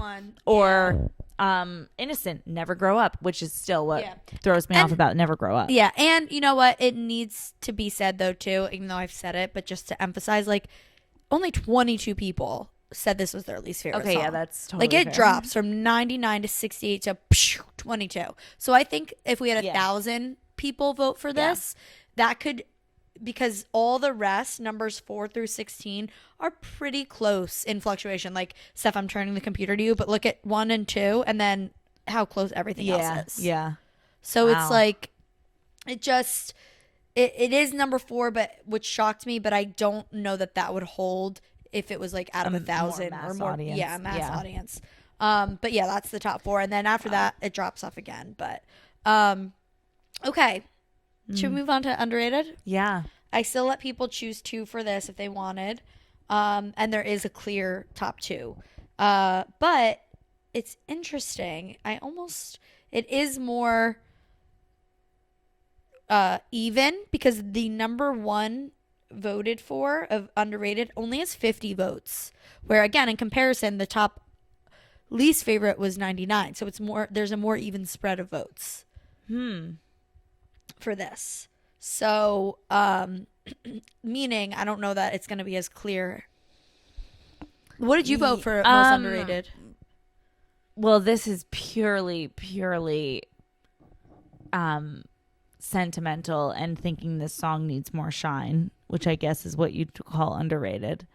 But mine is my pick. Okay. I would agree with you on that because I used to love the song and now I just think it's like meh. And I really only love the song now because of the nostalgia and like it is just such a banger. Yeah.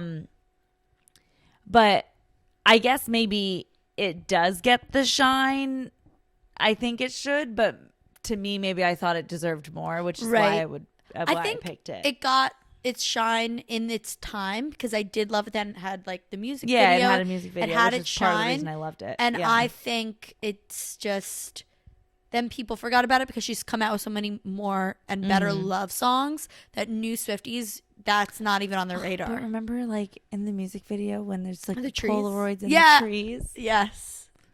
Yes, I loved it at the time. They're moving in together. Yeah. No, I love that music video. I think we've actually talked about this before because I remember it probably from our track 1 episode. But like, I remember just thinking like, that's what it should be. Like when I find it, that's what it'll be. Which, I don't know. I know. I got to re-listen to it. In a different perspective. Sure. I was going to say maybe I should it's look back not on like this. that. It's just more general than it. Yeah. It's like, it's cliche. It's a cliche like love song. You made a rebel of a careless man's careful daughter. Like, but that's a pretty good line. I'm careful. Oh, it's a great line. But like my dad's not careless. Right. So like like in the interesting. But but yeah, no, that one is not. What did I pick? I think I picked either The Story of Us or Haunted. I think I was going back and forth between the two because I feel like I underrated Haunted myself at a time. And so I'm like, other Swifties must have as well. And because it was like, I'm pretty sure it's like more towards the bottom of the track list. So I'm like, sometimes those songs just don't get it. And it's like, it's such a good song. And I can't be the only one that underrated this.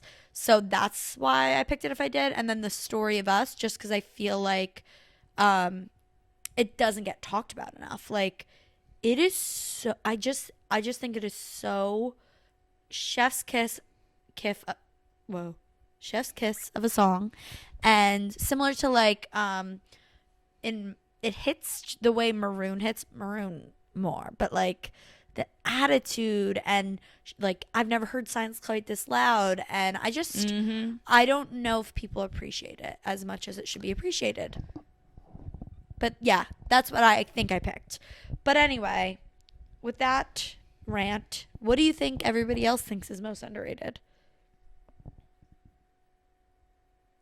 Maybe Back to December. No. Okay, you're wrong. I can't believe it. But that makes sense because everything is more close. Yeah, I mean, the only reason I would think it was, well, I guess maybe, Last Kiss.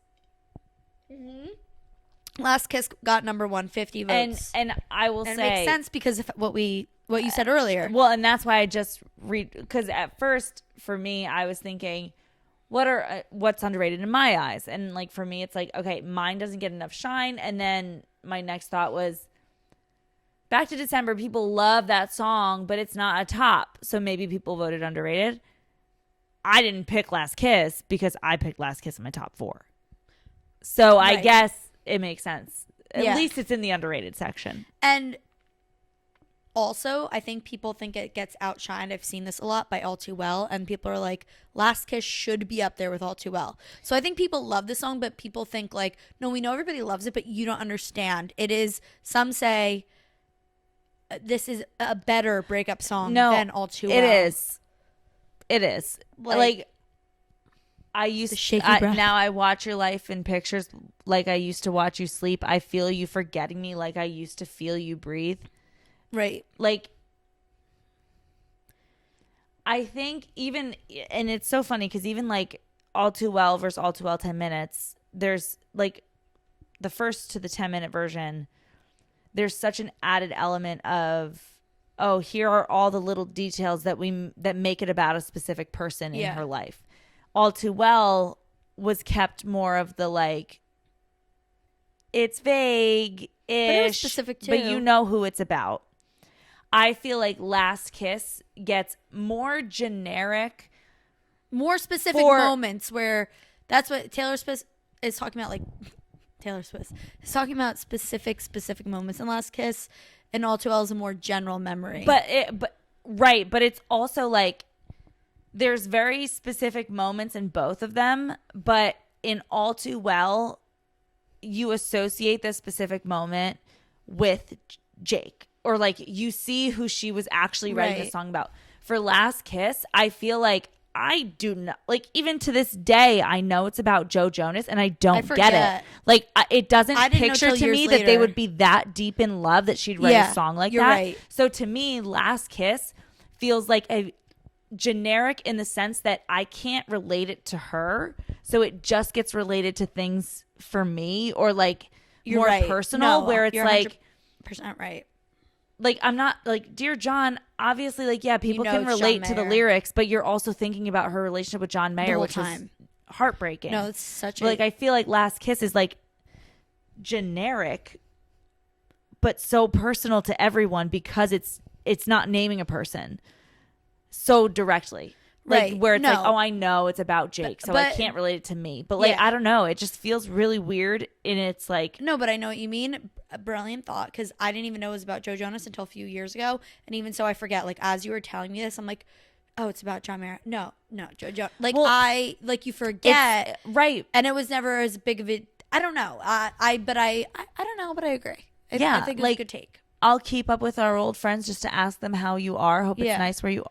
Like, why was she so devastated? Damn, Joe. You can plan for a change in the weather and time, but I'd never planned on you changing your mind. No, it's so good, and I agree with it being underrated in that sense. I do too. Because I think I even did that myself. If it wasn't in someone's top 4, then it is underrated to me. Yes, because it is in my top 4. Right.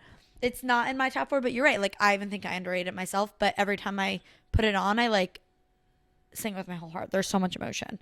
What about number 2? All that I know is I don't know how to be someone you miss. That is a great line. True.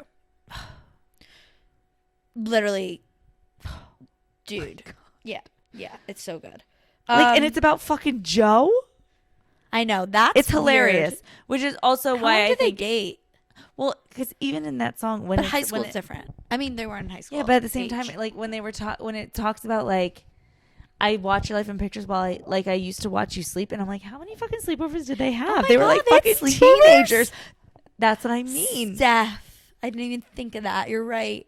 That's what I mean. That's because I never think of Joe Jonas. Nah, that's exactly. Fucked Hence up. why this song, if she released Last Kiss along with You're Losing Me, do you know what I mean? People would be fucking dying. Did she sing this as a vault song yet? I don't know if she has.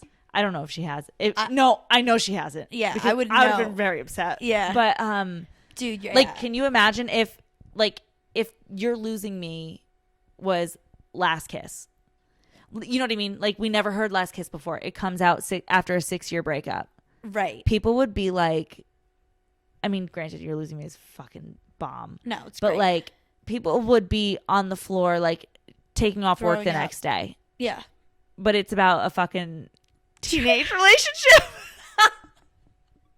You're so right, Saf. That's really but crazy. It's still, but again, speaks it's to how, so what I mean so by timeless. Yeah, timeless. It could be any, like, it could go on any album.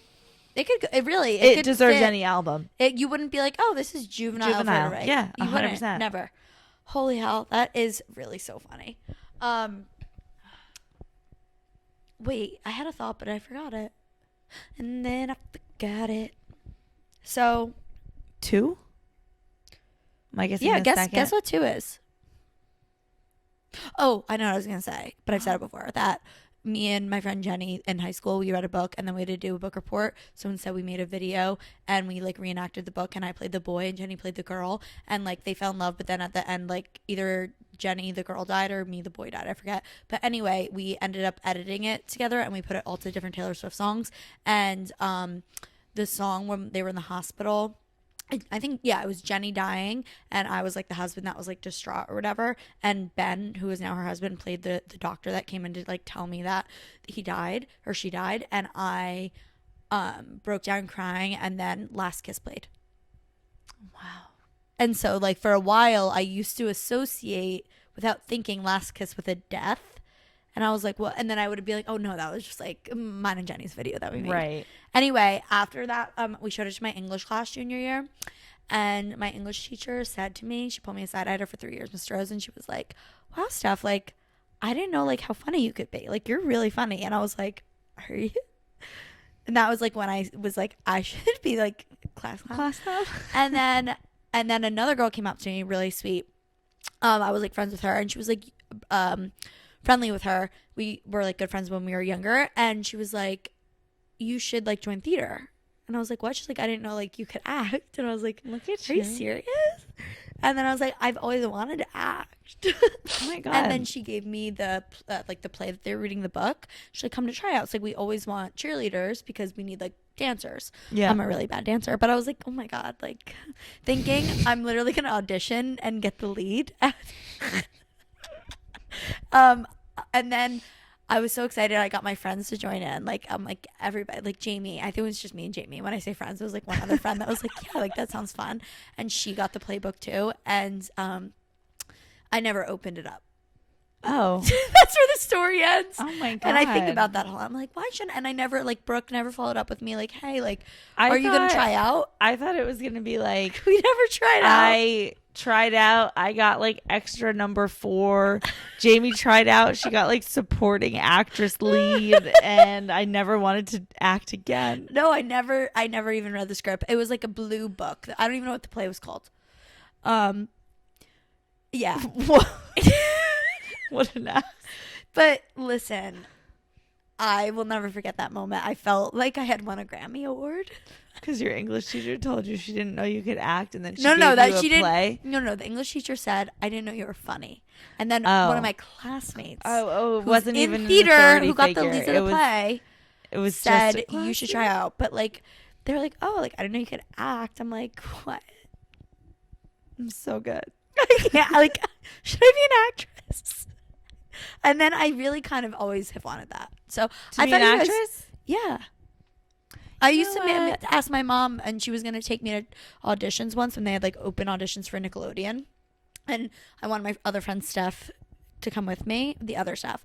And she wouldn't. And then I was too shy to go alone. And my mom was like, better anyway, it's a scam. And I was like, okay. And then, but yeah, I always begged to be an actress when I was growing up. But When did you stop feeling like you wanted to be an actress? Oh, I still feel it. I would Oh. still love it. I would. Yeah. Oh my God. I've never stopped. I still think like that was my destiny and I missed it. But I've never been in theater. So. Well, that's what I was just going to say, because I don't have enough ambition. Don't worry. Do you know the perseverance you must have? I don't have that. I know. Listen, I don't either, but I also understand it because I felt it too. And I still feel it. Like, not so much acting. Acting wasn't my dream. It was basically being on stage, like like singing pop star. Like, I'm fucking Lizzie McGuire. Like, you know, when she goes to Italy. Yeah. Like when she goes to Rome and it's like she meets I a need man to and be center all of a stage. sudden she's a fucking pop star. Like, that was me. Do I still think sometimes when I'm singing away in the grocery store, it's like there's an agent next in the aisle next to me, and he's gonna love, and I'm gonna be a singer. Of course, Yeah. I feel that. And why wouldn't you? But why wouldn't I? Because that's a completely unrealistic thing. Because Yeah. I never did music. I Yeah. never did drama. I never did anything theatrical. I think So- everybody feels that way. Yeah. Well, It's just like a thing. I don't think everybody does. Maybe it's just only true stars, and maybe that's why we're on our second show that we've recorded. You know what I mean? Like, Yeah, that's, maybe well, that's why Steph, we're you know that podcasting. I was thinking about that today as I was like writing my like, will you be my maid of honor speech, make a speech. I was thinking about like literally that. I was like, I've always done this shit. Like, I've done Literally. like dances with my cousins, dances with my performances with my friends growing up. And then I was like, never did I ever think I'd meet someone in college that still wanted to record YouTube videos with me. And never did I ever think we'd be approaching 30 with a podcast. Never did I think we'd still be doing this. I thought, like, at some point, I'd grow out of this. Yeah, me too. All my other friends at all these other stages of my life. So I think that means that's our true destiny. Our true Hollywood. destiny is getting 600 listens an episode and doing it until we die. And doing it until no, Hollywood calls up. We're ready, but only with a great deal because like I'm not willing to put in. The trial and error. I just need to immediately be successful. I want you to find me and think there's nothing she could do wrong or she needs to do extra to be perfect and a star, because I'm not willing to do more than I'm doing now. That's so true. Well, no. I would be if I made enough money where I could quit my job. Oh yes, of course. Then I would dedicate. Please, that I'd be much going to more. every audition in town if I could. If quit you my paid me to job. go to auditions, Right, but I know you won't. I know you So- won't until I'm a big star. And when I'm a big star, I'm not doing anything more than I'm doing now. and that's why we're here. It is. It's why we found And I'm this so podcast happy. platform. And I'm so happy to be here. Me too. So, Crying. long story short, Long last story kiss. short, it was a bad. I'm sure it was a great time because last kiss. That's what brought us there. Number 2. I thought we already did number No, because I jumped in. I jumped in to tell you a story about me and Jenny in high school. About last kiss. Okay. God, time is fucking flying. Time is flying over here, guys. Okay, number 2. Most underrated. Yeah. It goes from 50 to 44 votes. Oh, that's still pretty close, I feel. Yeah, they're all pretty close. Because that's what I was you're saying. right, Like, yeah. think about 50. They all have to... Everything was voted for. Story of Us? No. The correct answer is Haunted, which I actually voted for as underrated. Okay. Remember, like I said, like, it just, Yeah. it makes sense because I didn't discover it till later. And then I was like, what the? And it falls later in the album. Number 3 has 39 votes. And that's why I'm mentioning it, because it only dropped slightly. This is an overlap, like, meaning we've talked about it in another ranking. So But it either got least favorite or most. did we talk about it in another ranking? In as the in top when 4. I went, it's in, okay. It's in the top 4 or bottom 4. Okay. Because, I went to like 7. Yeah, no. So we top talked 4 about, or bottom 4. Ooh. Bottom 4. Don't you mean bottom 2? Well, no, but I went over the top. Yeah. The Okay. top 4 at the bottom. Never Grow Up. No, yeah, it's Innocent. Which makes I like sense that. I people like ranked that. it as underrated. I do like didn't that. I No. didn't vote for it, but Agreed. if you go per our discussion, we agree. No, I totally agree with that. I agree. Number 4 is The Story of Us, which you guessed, so I'm gonna just say it, with 27 votes. And I think I said it. I obviously just went on a whole rant before about why I think that is underrated. So Did you? I did. I said what I voted for. I'm just kidding. Oh, I thought you didn't know. Well, Steph, you've been forgetting a lot of things. You're right. I still don't think I pick Haunted in the top 5. And then number 5 is Never Grow Up. I don't know. I only wrote 5. Okay. But they're all pretty with 19 votes. And then it goes like See, 15, 11, 12. Like, it's all very close. I love this kind of stuff. Stat nerd, I guess. But I love it because mine, Back to December, Speak Now, Better Than Revenge, Ours as well, are all songs that clearly are like, I love them, but they're not my top. And you don't hate them. Right. There are 5 songs we never talked about because it was just like, Oh, my God. no, Yeah. they don't fit the top rank. They don't fit the bottom. I don't think they're underrated. Right. So they are just good songs. They're just great songs. Yeah. They're just songs that people are like, no, I love them. Everybody loves them. And we appreciate how And I do. where they are. I love every single one of those. I agree with that category for them. They I'm really wouldn't be happy my for them. top, but they are definitely not my bottom. I love them. I'm really happy for them. Me too. They're good So good. songs. Now, They deserve it. we are now moving on to the second to last What do you part section of the episode, the vault songs and the comments.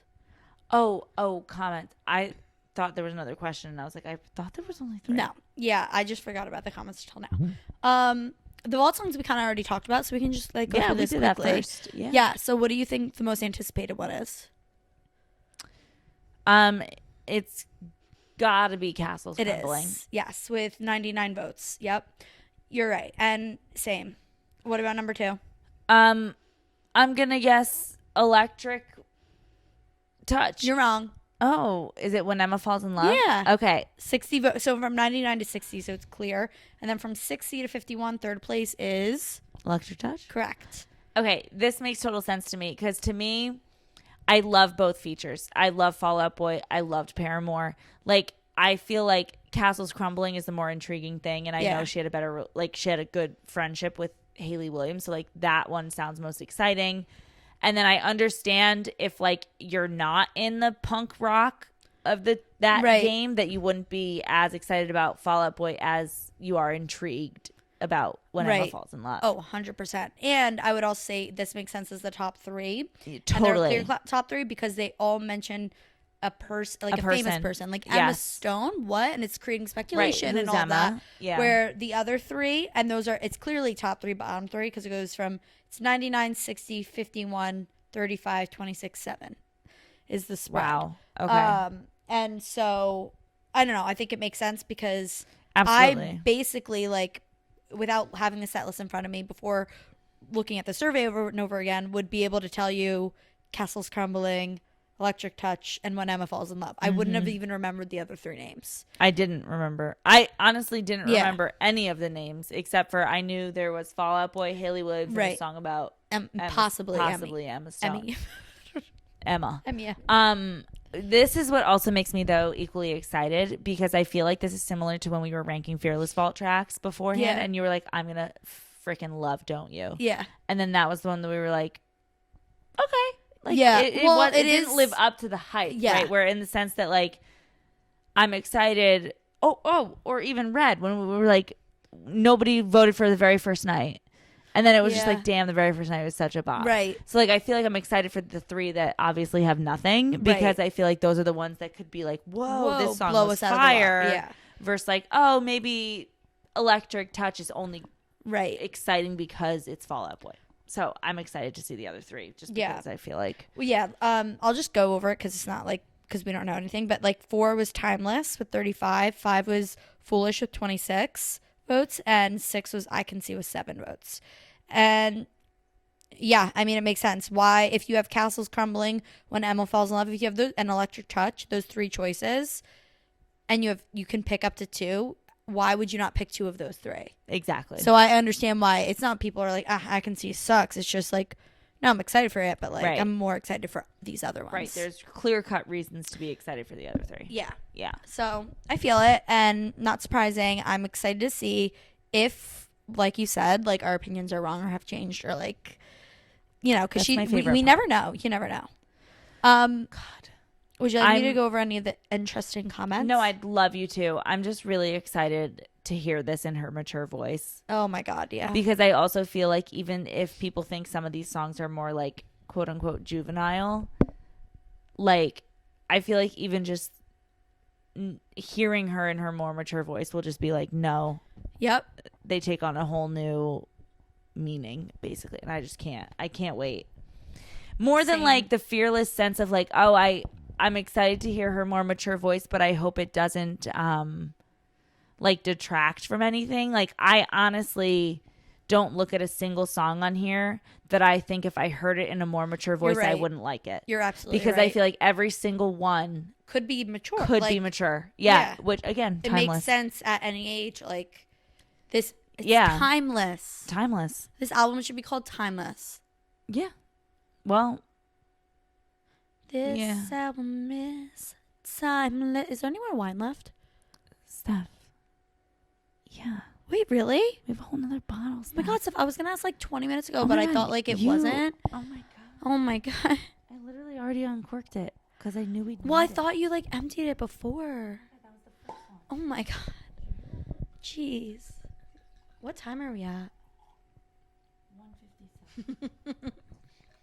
We've had longer episodes. It's okay. No, we've had longer episodes, and it's so much easier without the Zoom. Oh yeah, I was what Zoom? Sorry. Like 2 hours doesn't seem as bad as when I look at it and it's like 4 Zooms. I'm like, Right. oh dear God. Yeah. Can I charge my chargy for a second? Yeah. Just for a minute.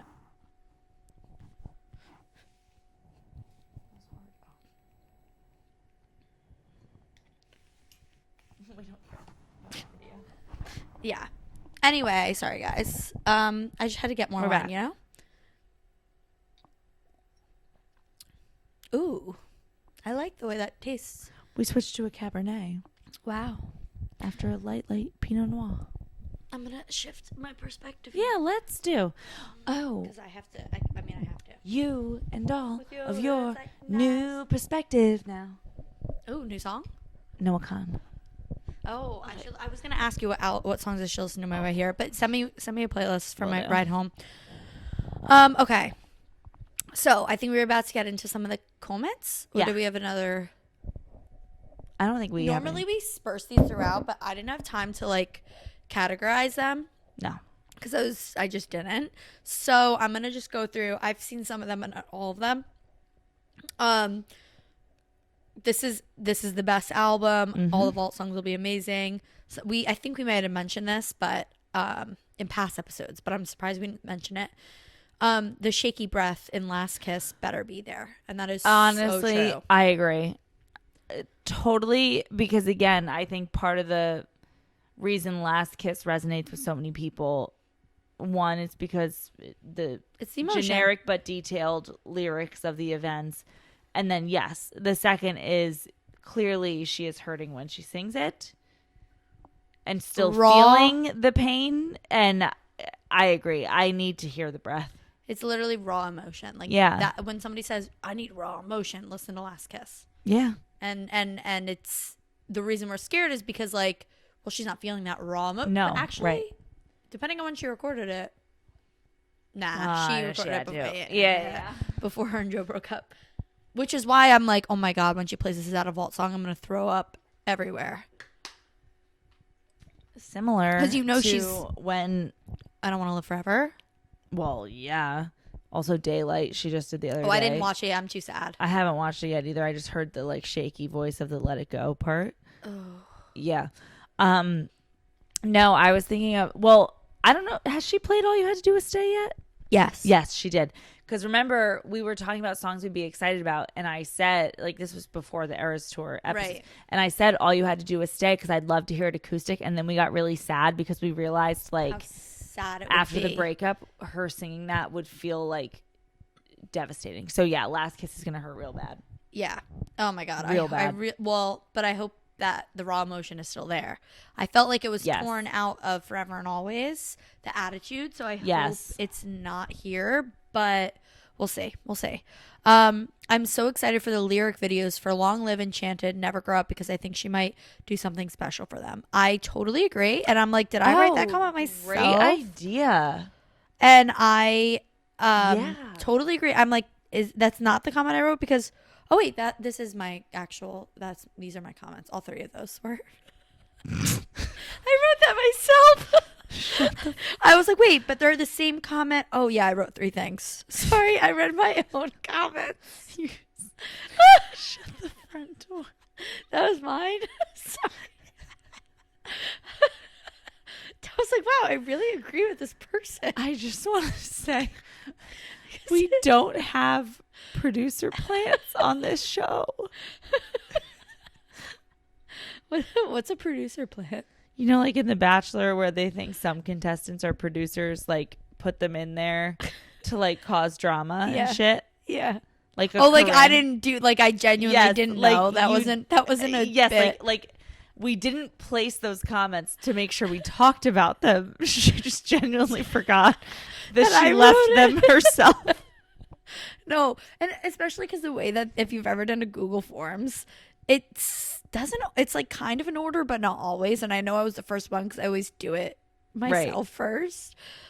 But I wrote it on 3 different lines to make sure my 3 thoughts are spaced, but it looks like it's like presenting like as 3 comments things. unless you look closely and you see there's no gaps. So once I saw that, I'm like, fuck. Well, Steph, honestly though, I'm glad you brought it up because I can't wait to see the lyric videos. Well, I was thinking about the Best Day lyric videos and I think Love Story. Love Story. And I'm like, that's going to be Long Live Is For Us. For sure. Enchanted, too. Like, think of all the times that she's played on the tour. It's a special song for the fans. And then Never Grow Up with her mom. So that's why I wrote the comment. I'm glad you brought it up. Someone had to. Whoops. I really, guys, I forgot. This episode's all about forgetting. Whenever things speak, this one I feel like is you. Whenever I think Speak Now is my favorite album, tell me to only choose 4 top songs and it'll make me spiral. Was that you? I didn't. Wait, does it say whenever I don't think Speak Now is my favorite album? Whenever I think Speak Now isn't my favorite album. Yeah, that was me. You know, I saw it and I was like, this has to be Steph because I'm like, she's talking to me, like, and then Steph sometimes says like Red is over Speak Now, but that she really loves it. So I'm like, this is so something Steph would say. Exactly, because but I'm wrong. But it makes sense because it's the second comment and you're definitely the second person. Yes, of course. But I swear, but I love that comment because I will spiral. But I have so many top I think it's so true. And I also think like you guys have to understand. I know I'm looking bad saying like I didn't know it went in order, and like our comments are the first and second. But I swear to God, it's not always in order. So like no, it's not. Also, and we usually review it more thoroughly. And also Come on, Speak Now is our album. Yeah. It's ours. We're allowed. Lack of acoustics, R.I.P. John Mayer. I don't actually know what that means.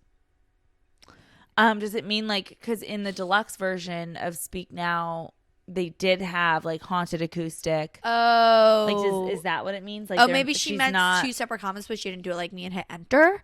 So hers is appearing as one sentence. So you're saying it's lack of acoustics. Lack of acoustics. Yeah, Enter. like she's not redoing her acoustic versions. Yes, and then rest in peace, John Mayer also. Which is kind of interesting. Yes, that is true. She isn't. I don't even care. No, I would have don't been sad either. if she didn't on Red, because she did it on Red. That's what I mean, though. Like, it's interesting because she did the piano version for Forever and Always on Fearless, and she did State of Grace acoustic. Was it Treasure? No. Treacherous and State of Grace were the ones that had two versions, I believe. But I think only State of Grace got on Red. Now I TV. forget. Yeah, I think only State of Grace did. Yeah. What happened to the other Treacherous version? I don't know. It lives in space. But anyway, it is interesting that she didn't do them. Yeah. There are no least favorites on this album. The Vault is missing Drama Queen and Battle. Oh my God, yeah. Battle, Let's Go. Battle, Let's Go. If for those that don't know, she obviously has like unreleased songs that people have known through LimeWire, YouTube, through the ages, such as I'd Lie, which hopefully will be on debut. I'll throw up if I'd Lie isn't on there. But other than I'd Lie, Battle is probably the second most like wanted. I used to be on your side. Now it's feeling like we're going to battle. Drama Queen, I don't know though. I don't know. I never heard of either. it. No. But I'm sad too, girly. I'm sad too because what the fuck? I didn't even think it. There's only one more shot. That. Maybe she'll release an entire album of like all my unreleased that I've written over time. Period. That would be cool. That she felt didn't even fit on any album. Where like these fit on the album, there was no space, or the others just thematically didn't fit. Mm-hmm. This is. Okay, next person that wrote this started off with hot take, and I just want to say it's extremely hot, and I hate your take. No. And no hate to you because, okay, hot take. I love the Vault tracks, but I wish she didn't do a Vault for here. It's just an iconic album on its own, and I don't want the magic to go away. And I just like couldn't disagree with a take more. This is gonna add to the magic. Ooh. But thank you for commenting and taking the survey. I just want to say that because I'm going to come at you, but I'm not coming at you personally because I don't know who you are. I'm coming at your comment. See, I understand it. But like for Fearless Taylor's version, no Vault song has stuck with me besides Mr. Perfectly Fine. Red is different. Plenty of them do. Right. I do understand the nerves of Speak Now because, again, I think that's when a lot of people really got attached to her. So I do understand, like, this being, in many people's eyes, a better album than Fearless. Like, don't ruin it in a way. Right.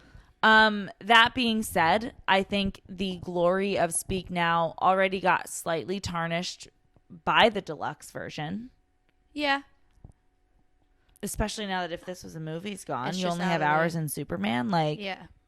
I could end with Long Live and call it a day. I want the 6 songs.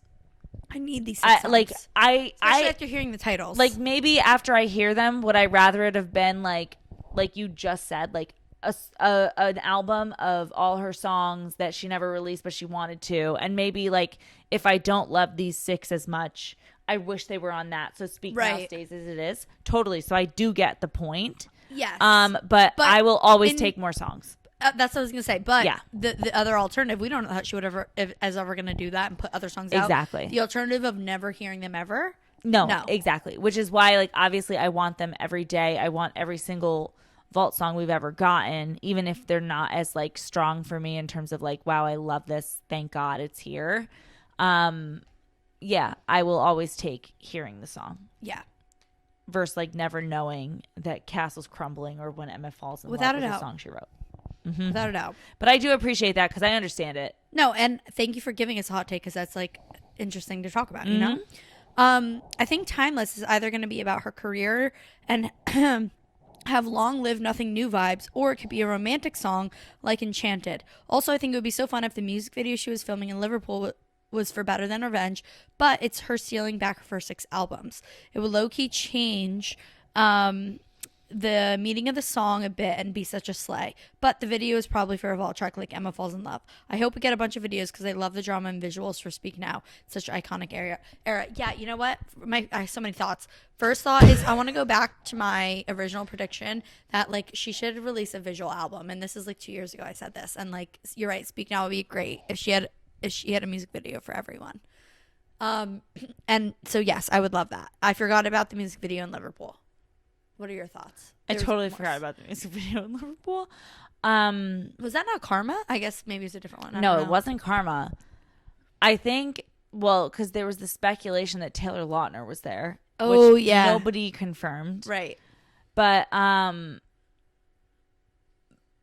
the time of the music video in Liverpool, people were thinking it was Getaway Car. Right. Because they're running away, whatever, which never even made me think it was Speak Now.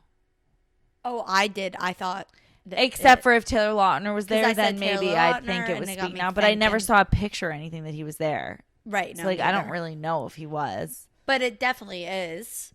I think that's a pretty fair thing if it wasn't that. She's definitely going to release at least one music video. I just feel like she will. What if it's, like, haunted? That would be sickening. Sickening. Yeah, but also Better Than Revenge, stealing back her 6 albums. I don't know if I thought that once I saw your comment, this person's comment, or on a TikTok, but once I saw that thought and I started thinking of the song that way, I was like, wow. I love there really that. isn't, and hearing her say there's nothing I can do better than revenge after putting this album out, like those words, oof. Such amazing I would meaning. love if that's what the video was.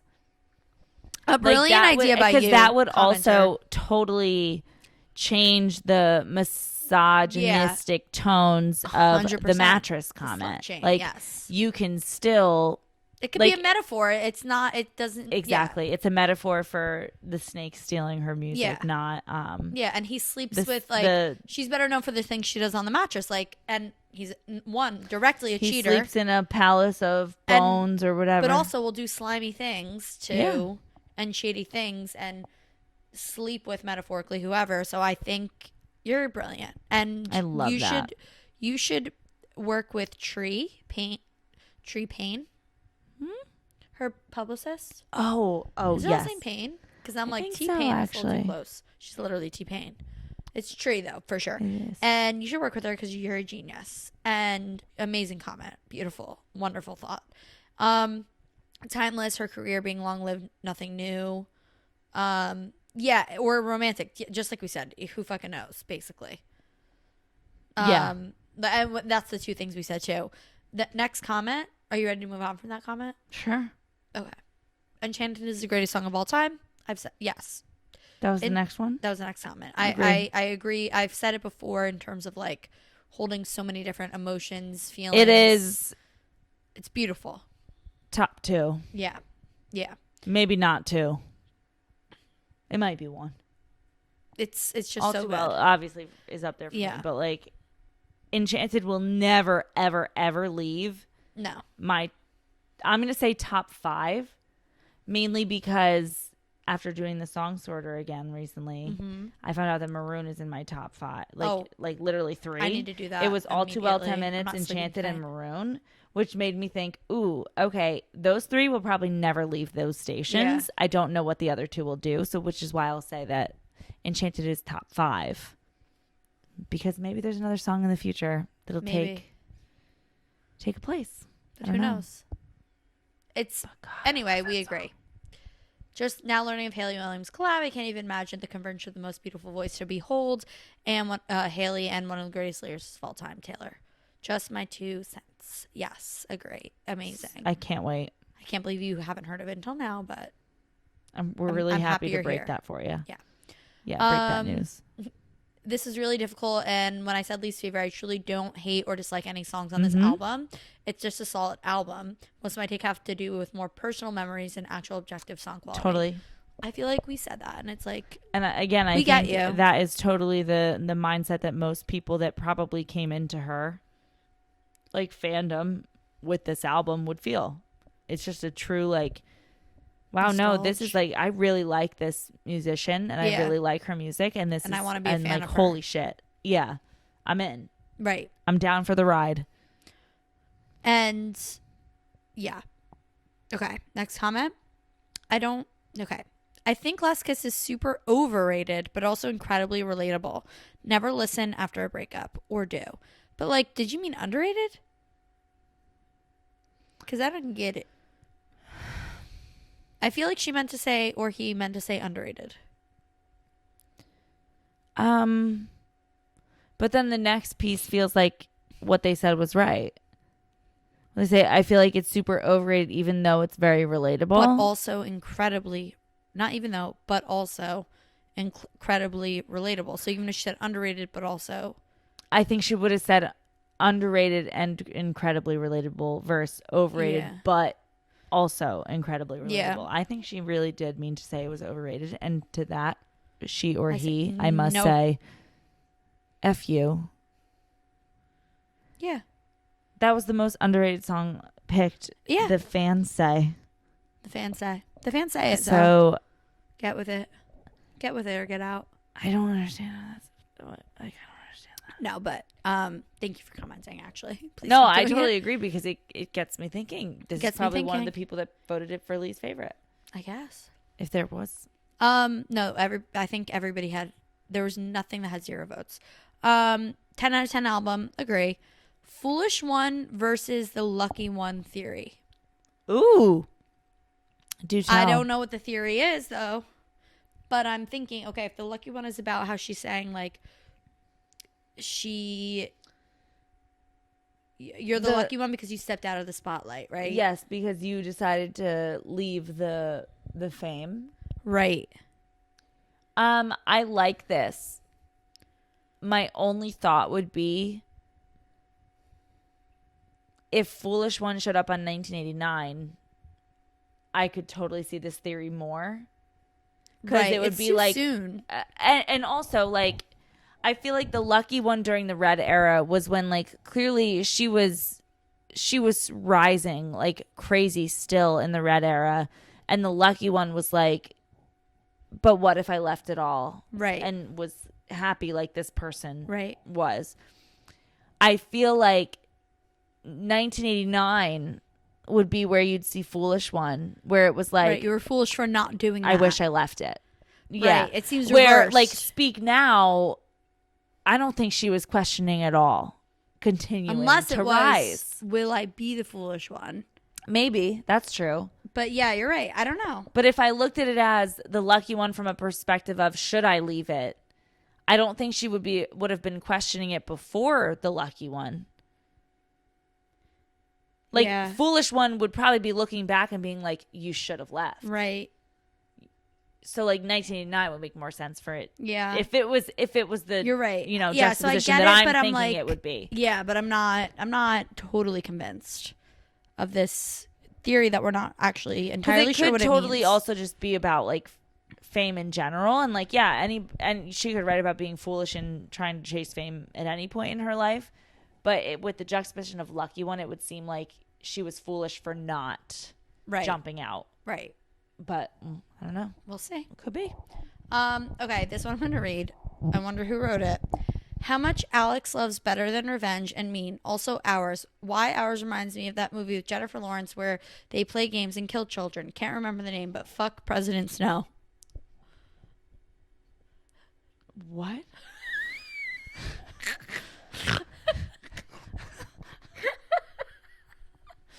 My favorite comment. The Hunger Games? Yeah, the Hunger Games. Wait, but started from the top. Okay. Who's Alex? Like your roommate? My roommate wrote this. Oh, okay. Yes, my roommate Alex, who's one, I don't understand this because she's obsessed with the Hunger Games. I Snapchatted her, said, you forgot, when I saw this, and I said, did you forget the name of the Hunger Games, ? And she said, oh yeah, that's it. Wait, read it. But she's, okay. How much there's no punctuation or anything, so that's why I read it like I read it. How much Alex loves Better Than Revenge and Mean, also Hours. Why Hours reminds me of that movie with Jennifer Lawrence where where they play the games and kill children. Can't remember that name, but fuck President Snow. Hours. The song Hours. The song Hours reminds her of the Hunger Games. The choice is hard. The water's rough. Instead of the songs that were written for it, as in Safe and Sound. Safe and Sound and Eyes Open. Maybe she's asking, why does Hours remind me of that movie? Well, I mean, Katniss and Peeta. This love is ours. Like, they escaped the games together, which was unprecedented. But so maybe it's just like the time period. Like, Hours came out and we were listening to it on our way to seeing the Hunger Games. But also, I don't know why she forgot the name of the Hunger Games. But like, no. Incorrect. Because Speak Now came out while Twilight was still like hot and heavy. Because Taylor Lautner was the fucking shit. And like New Moon, I think, was released in 2010. But also, Alex loves Eyes Open and Safe and Sound. She would never forget the names of those songs. But for she some loves reason, she just so equates much. Hours with them too. But for some reason, she forgot the name of it as well as. You know what? We don't question. Who knows? You know what? Wait, thanks. I need to look thanks up. for commenting. But she really does love Mean and Better Than Revenge. And when we went for my birthday last year to one of the Taylor Swift parties, when Mean came on, she started like body slamming people. My friend Justine, who's literally like really small, and it was just really great to see. 2012 to 2015 were the Hunger Games movies. But 2012, we would have been listening to Speak Now because Red didn't come out till the fall of 2012. Yeah, I'm pretty sure. So if we saw it senior year, right? Senior year. If the first Hunger Games came out senior year, then sorry, that was really annoying. But we would have been listening to Speak Now. Taylor's I believe Speak Now stolen version. Let me look it up. I thought it was in the fall.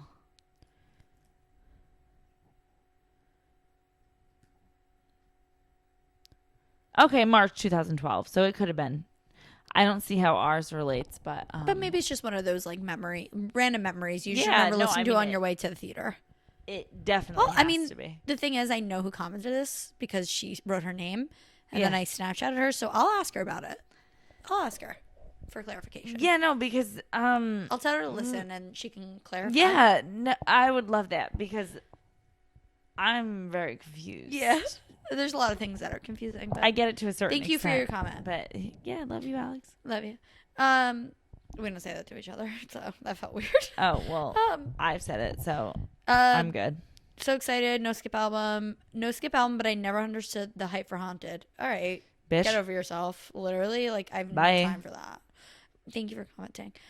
Please do it again. Yeah, please don't go. Speak Now tour overall, Magic on That Time. That is my biggest regret in life. So you can talk on it stuff, but I just want to know. I don't want to talk about it. I want everyone else to know because I'm so depressed. You know what's funny though?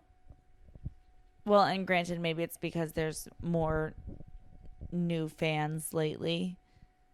People seem to more regret not going to Reputation. Right. Which is, I regret not going to Reputation. But, like, I mean, obviously, Speak Now was just a magical show. I can imagine. Well, I saw it on YouTube, but, like, I don't want to talk about it. Okay, we get it. Let's move on. Long Live should have been the finale of the Eras Tour show. Yeah. I can't believe she didn't include it, to be honest. I don't know that it needed... I think it needed to be on the set list. I think that was a huge, massive... The fact that she was like, oh, I played You Belong With Me and Love Story at every show since Fearless, and she started to do that with Long Live, I'm a little sad that it wasn't on the set list, to be honest. I don't hate the move. I don't love that it's just Enchanted. Like, yeah. I want there to be more Speak Now on the set list. Sparks Fly, Enchanted, Long Live, that's all we needed. But I don't hate the move of not having Long Live. mainly because Long Live in, like, because Long Live Close Speak Now, like, it is a show closing song where, like, if you're not closing the show with it or like that album and you're going by albums, right, you're not going to play it, because it's like Long Live is the one confetti's coming down, everyone's crying, like Long Live is playing. That being said, like even if I won't be there, I can't wait to watch the last show of maybe the US Speak or Eras Tour, where she'll play Long Live as a surprise song. Right. Because I feel like the whole point of Long Live, or maybe as a live version, is to be like that penultimate, like, this is it. Right. And then it ends with here the it is. Yeah. Right. And like, that's why I feel like it wouldn't be on the set list every time, because I feel like it has grown into such a fan relationship with her, where it's more like, no, like, when I play this song, you'll know this is the finale, because this song is the finale, or like when I wrote it was the finale. Right. Like, I just feel like that's the reason she's not playing it. Yeah, but if she did, no, I know, but I if know she what you did. mean. Yeah, but like, I feel like if you're just putting Speak Now in the middle of the set list, I kind of understand not Long Live not being there, because it's like, it's a show ending song, right? But I do wish she still played more. I know. I don't get why she didn't. I know, it's really. I'm hoping that. Actually, I'm hoping, but also I'm praying not that the reason is because when she does drop the album, she's gonna add more to it. But then I'm like, well, fuck you, because then I missed it because we already saw her tour. That's not fair, right? That's not fair. But we got Getaway Car Maroon. Yeah, we did. So it's okay. And then the other ones aren't anything crazy. Like, love the aesthetics of Speak Now, of course, like magic.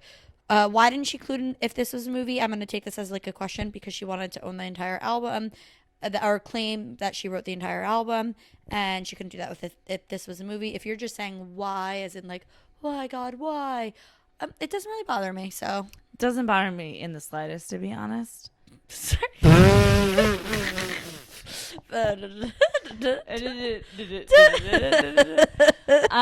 No, it doesn't bother me at all. And probably, and honestly, I don't give a shit either way, but if Speak Now Taylor's version came out without If This Was a Movie before we got If This Was a Movie, I'd probably be like, where the hell is it? But since she already put it out, we already have it. I don't give a shit that it's not on Speak Now Taylor's version. I'll gladly put it on Fearless and call it a day. I would do the same thing if I were her. Like, no, I need to say like, I wrote this whole totally album. Me. Yeah.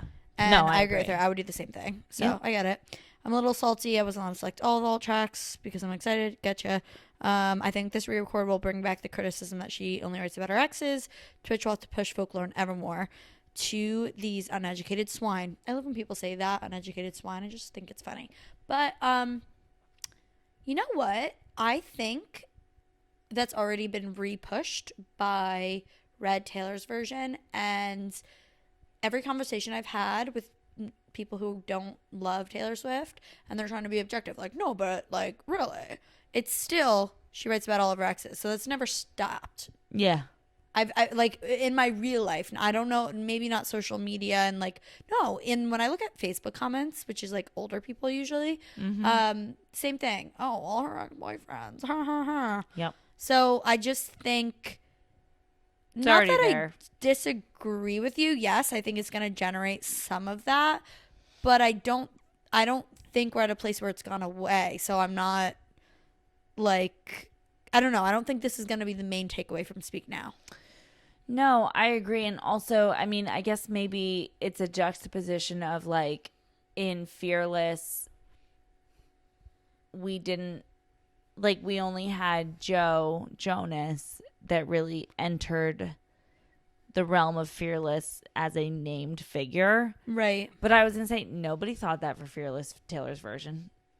Yeah. No, nobody gave a wink at what Bye Bye Baby, Don't You, That's When. Like, nobody was like, who's this? Right. Let's talk shit about I think it's more, though, the Dear John coming out. Just like All Too Well 10 Minutes, like, agreed, crush Jake. But I feel like There's no song that's going to have an all too well 10-minute version, though, on this album. Right. And it's going to generate that reaction. Exactly. Especially, right, because All Too Well was, like, 10 minutes was a continuation of a song that, like, ravaged the fan base. Like, Dear John, obviously, we all love it, but we're not getting a 10-minute version of Dear John where it's like, okay, John, watch out. And I feel like none of these songs scream like, oh, no, this is going to be a heartbreaker from the vault. Right. So I understand that it might bring back some comments, but like you're right, they've already all been there, and I feel like people that maybe were on, if people are saying that about her at this point, they're not listening to anything else, and it's fine. And they've already been saying it about exactly. her. I don't think if there's people that are on the fence, no one's gonna listen to a 32-year-old's version of an album she wrote at 19 and really associate it with, wow, you still only sing about your exes. Because it's very clear this entire, obviously, project is not to drag up her exes. Right, it's to re-record her songs as she was a teenager when she recorded them. And like, as you said, kind of, nobody new is going to come out with that statement. We're only just going to hear the same voices that are just shouting to their own echo chamber that have no like growth or anything. Yes. Nobody new, nobody just listening is going to come up with that thought. Right. It's just maybe the people that haven't spoken in a few years are going to say it again. Like you get a little resurgence of it and then it falls back down. There's no one new. And if there is somebody new that's coming out with that thought after like all the information that you can get online and all of that, like you're just very ignorant. If you're showing up to the you're like Taylor Swift ignorant. only talks about her ex-boyfriend's party in 2023. Yeah. You're willfully so late. ignorant. Yeah. You're more than fashionably late to this party. And we're just trying to be we've been doing a weird this pick me since person 2013. that isn't pick me because it's like, what? Have an original thought. And what about literally every other artist? Sorry, I got in a debate with my boyfriend's friends the other day about, well, what about all the exes? And I actually really like who I was talking to. I really like, I love him, don't get me wrong, but so I didn't mean to like mock his voice like that, but I'm mocking the voice of that comment. But I was like, one, it's a double standard, and two, and then Ryan chimed in. He's like, actually, she has a lot more songs than that. And if you actually listen, a lot of them aren't breakups. And I was like, yes. But not only that, not only like, yeah, she does have a lot of breakup songs, but what about Morgan Wallen? What about this it was person? funny. What about that? What about this? And no, I totally. It's a double standard. And then his other friend was like, you're right. It is a double standard. It's true because Connor has never like said anything like that about Taylor Swift, but we were listening to Noah Kahan the other day, and he released an extended version of his latest album, and it had a song on there that like we were making dinner, and Connor goes, "Can you imagine like the ex-girlfriend listening to this song and thinking like, oh shit, like this is totally about me, like I can't believe he did that." And he's like, what a fucking savage to just like write a song like that. Oh my God. I literally just like started giggling because I was like, yeah, man. Yeah, you know who's been doing that since like 2010? Our girl, Taylor Swift. But heard it here first. You wouldn't be saying about her, I'm sure. You wouldn't. But again, it's I a do. DS. Double standard. Yes, absolutely it is. But I also do wonder, like, I can understand the sentiment from, like, again, Fearless did not have the same reaction that we believe Speak Now will have that Red had in regards to songs about past relationships because nobody knew them. I'm sure if Noah Kahan became this mega star and was writing a song about someone people knew, right, the reaction would be similar to, like, why... No, I agree. Like, I do think it's the double standard, but... Because, like, what about Drake? What about... Oh, shit. I just had another one in my head. Oh, no. I was just saying in relation to Connor's comment, because obviously no one knows who this guy is. Oh, you mean the opposite of, like... I don't know. I'm not following. No, like I mean, like Not like Connor made the comment in my head. I'm like, you do know Taylor Swift has been writing songs like this for like 15 years. But then when I was thinking about it, because he's never made the comment that Taylor Swift shouldn't be writing about her exes. So I was like, so why am I getting upset about him saying this? And then I was like, wait, but no, he's just saying like, there's only one person in this world that knows this song is about them. Okay. And it's Noah Khan's ex-girlfriend because no one knows who she is. Right. So I was like, that could be a Taylor Swift debut album or like forever, like Fearless. I don't know where I thought you were going, but I wasn't there. No, I mean like, because I started the same way you did. And I was like, the fuck? Like people sing, like Taylor Swift's been singing about her exes for years. So I still think it's funny. And I still think it does apply because I still think Connor partially didn't relate to the fact that she does do that. Right. But and then I was like, no, I think he's more so talking about like people talk about Taylor Swift and her exes because a lot of people know who her exes are. Both sides, but and like nobody knows who the other side is, so nobody Right. cares, which is similar to the first two like albums wow. of Taylor Swift. Yeah. Like Okay. I hear you. I'm sorry. but still. It's crazy. It's just wild. And I don't know. I just think I don't know. I don't know what I think. I don't know. You know, I didn't have a can't thought wait. there. I was trying to come up with something really quick and I didn't think of anything. So I now just we're can't here. wait. Yeah, that's a good filler thought. I just I can't just wait. can't wait. I'm excited to hear it. I can't wait to hear the vault song. We'll be together again and have like a battery ready. So one, we'll be more limited with our speech because when we don't have video, we can talk for as long as we want. Mm-hmm. And two, I'll have the battery packs ready so we don't run out of battery. Because we'll be together for the release of Speak Now and we will be recording our reactions the day after or the Honestly, day that it comes though, out. it makes sense that this is the long one Yeah. because we really are like the vault songs are the really new things, Right. And then everything else is just did you like it more, less, Right. fine, you know? So This is like the it's fine Speak that Now this is our. review. It's fine that this is heavy. It's This fine. is heavy. I'm just sorry that our video cut out halfway through because there were some funny things that happened. I'm sorry for that as well. So if any of you have been listening for the last 2.5 hours and think, should I just go watch the first hour ish on video?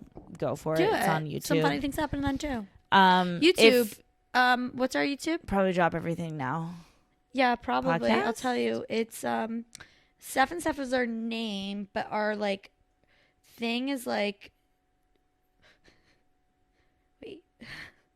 If I click her profile, it says at Drop Everything Now podcast. Yeah. Knew it. I knew that's what it would be. So again, if you've been here the entire time on audio, the first hour-ish is on video at Drop Everything Now podcast on YouTube. If you're coming from the YouTube, sorry, the last hour-ish isn't there. Yeah, sorry. We'll get better. And we'll do better for the Speak Now Taylor's version release. Yes, we will. We'll do better. We'll be more prepared. But anyway, thank you guys. Love you guys. You can like follow us at Drop Everything Now podcast on Instagram. On TikTok, it's at the Stephs13. You can email us at dropeverythingnowpodcast@gmail.com. And yeah, I think that's it. Like, I don't really know, but it's also in the Sounds good. stuff in the, in the bio or wherever Wherever you're getting everything. all the info. It's all there. All the inf. Anyway, if you guys, Oh my God. I don't know, it just happened there. Anyway, we're going to pick up. No, you pick it up. What? You pick up your stuff, guys. You Everybody pick it gather. I was going to say if you're ready, but I guess that's the beginning. That's the beginning. Okay. Pick it You up. guys pick up your stuff. Seriously, I'm so sick of saying it. Pick it up. Because, wow, Steph, it's time. 'Cause we're dropping our mics. Now.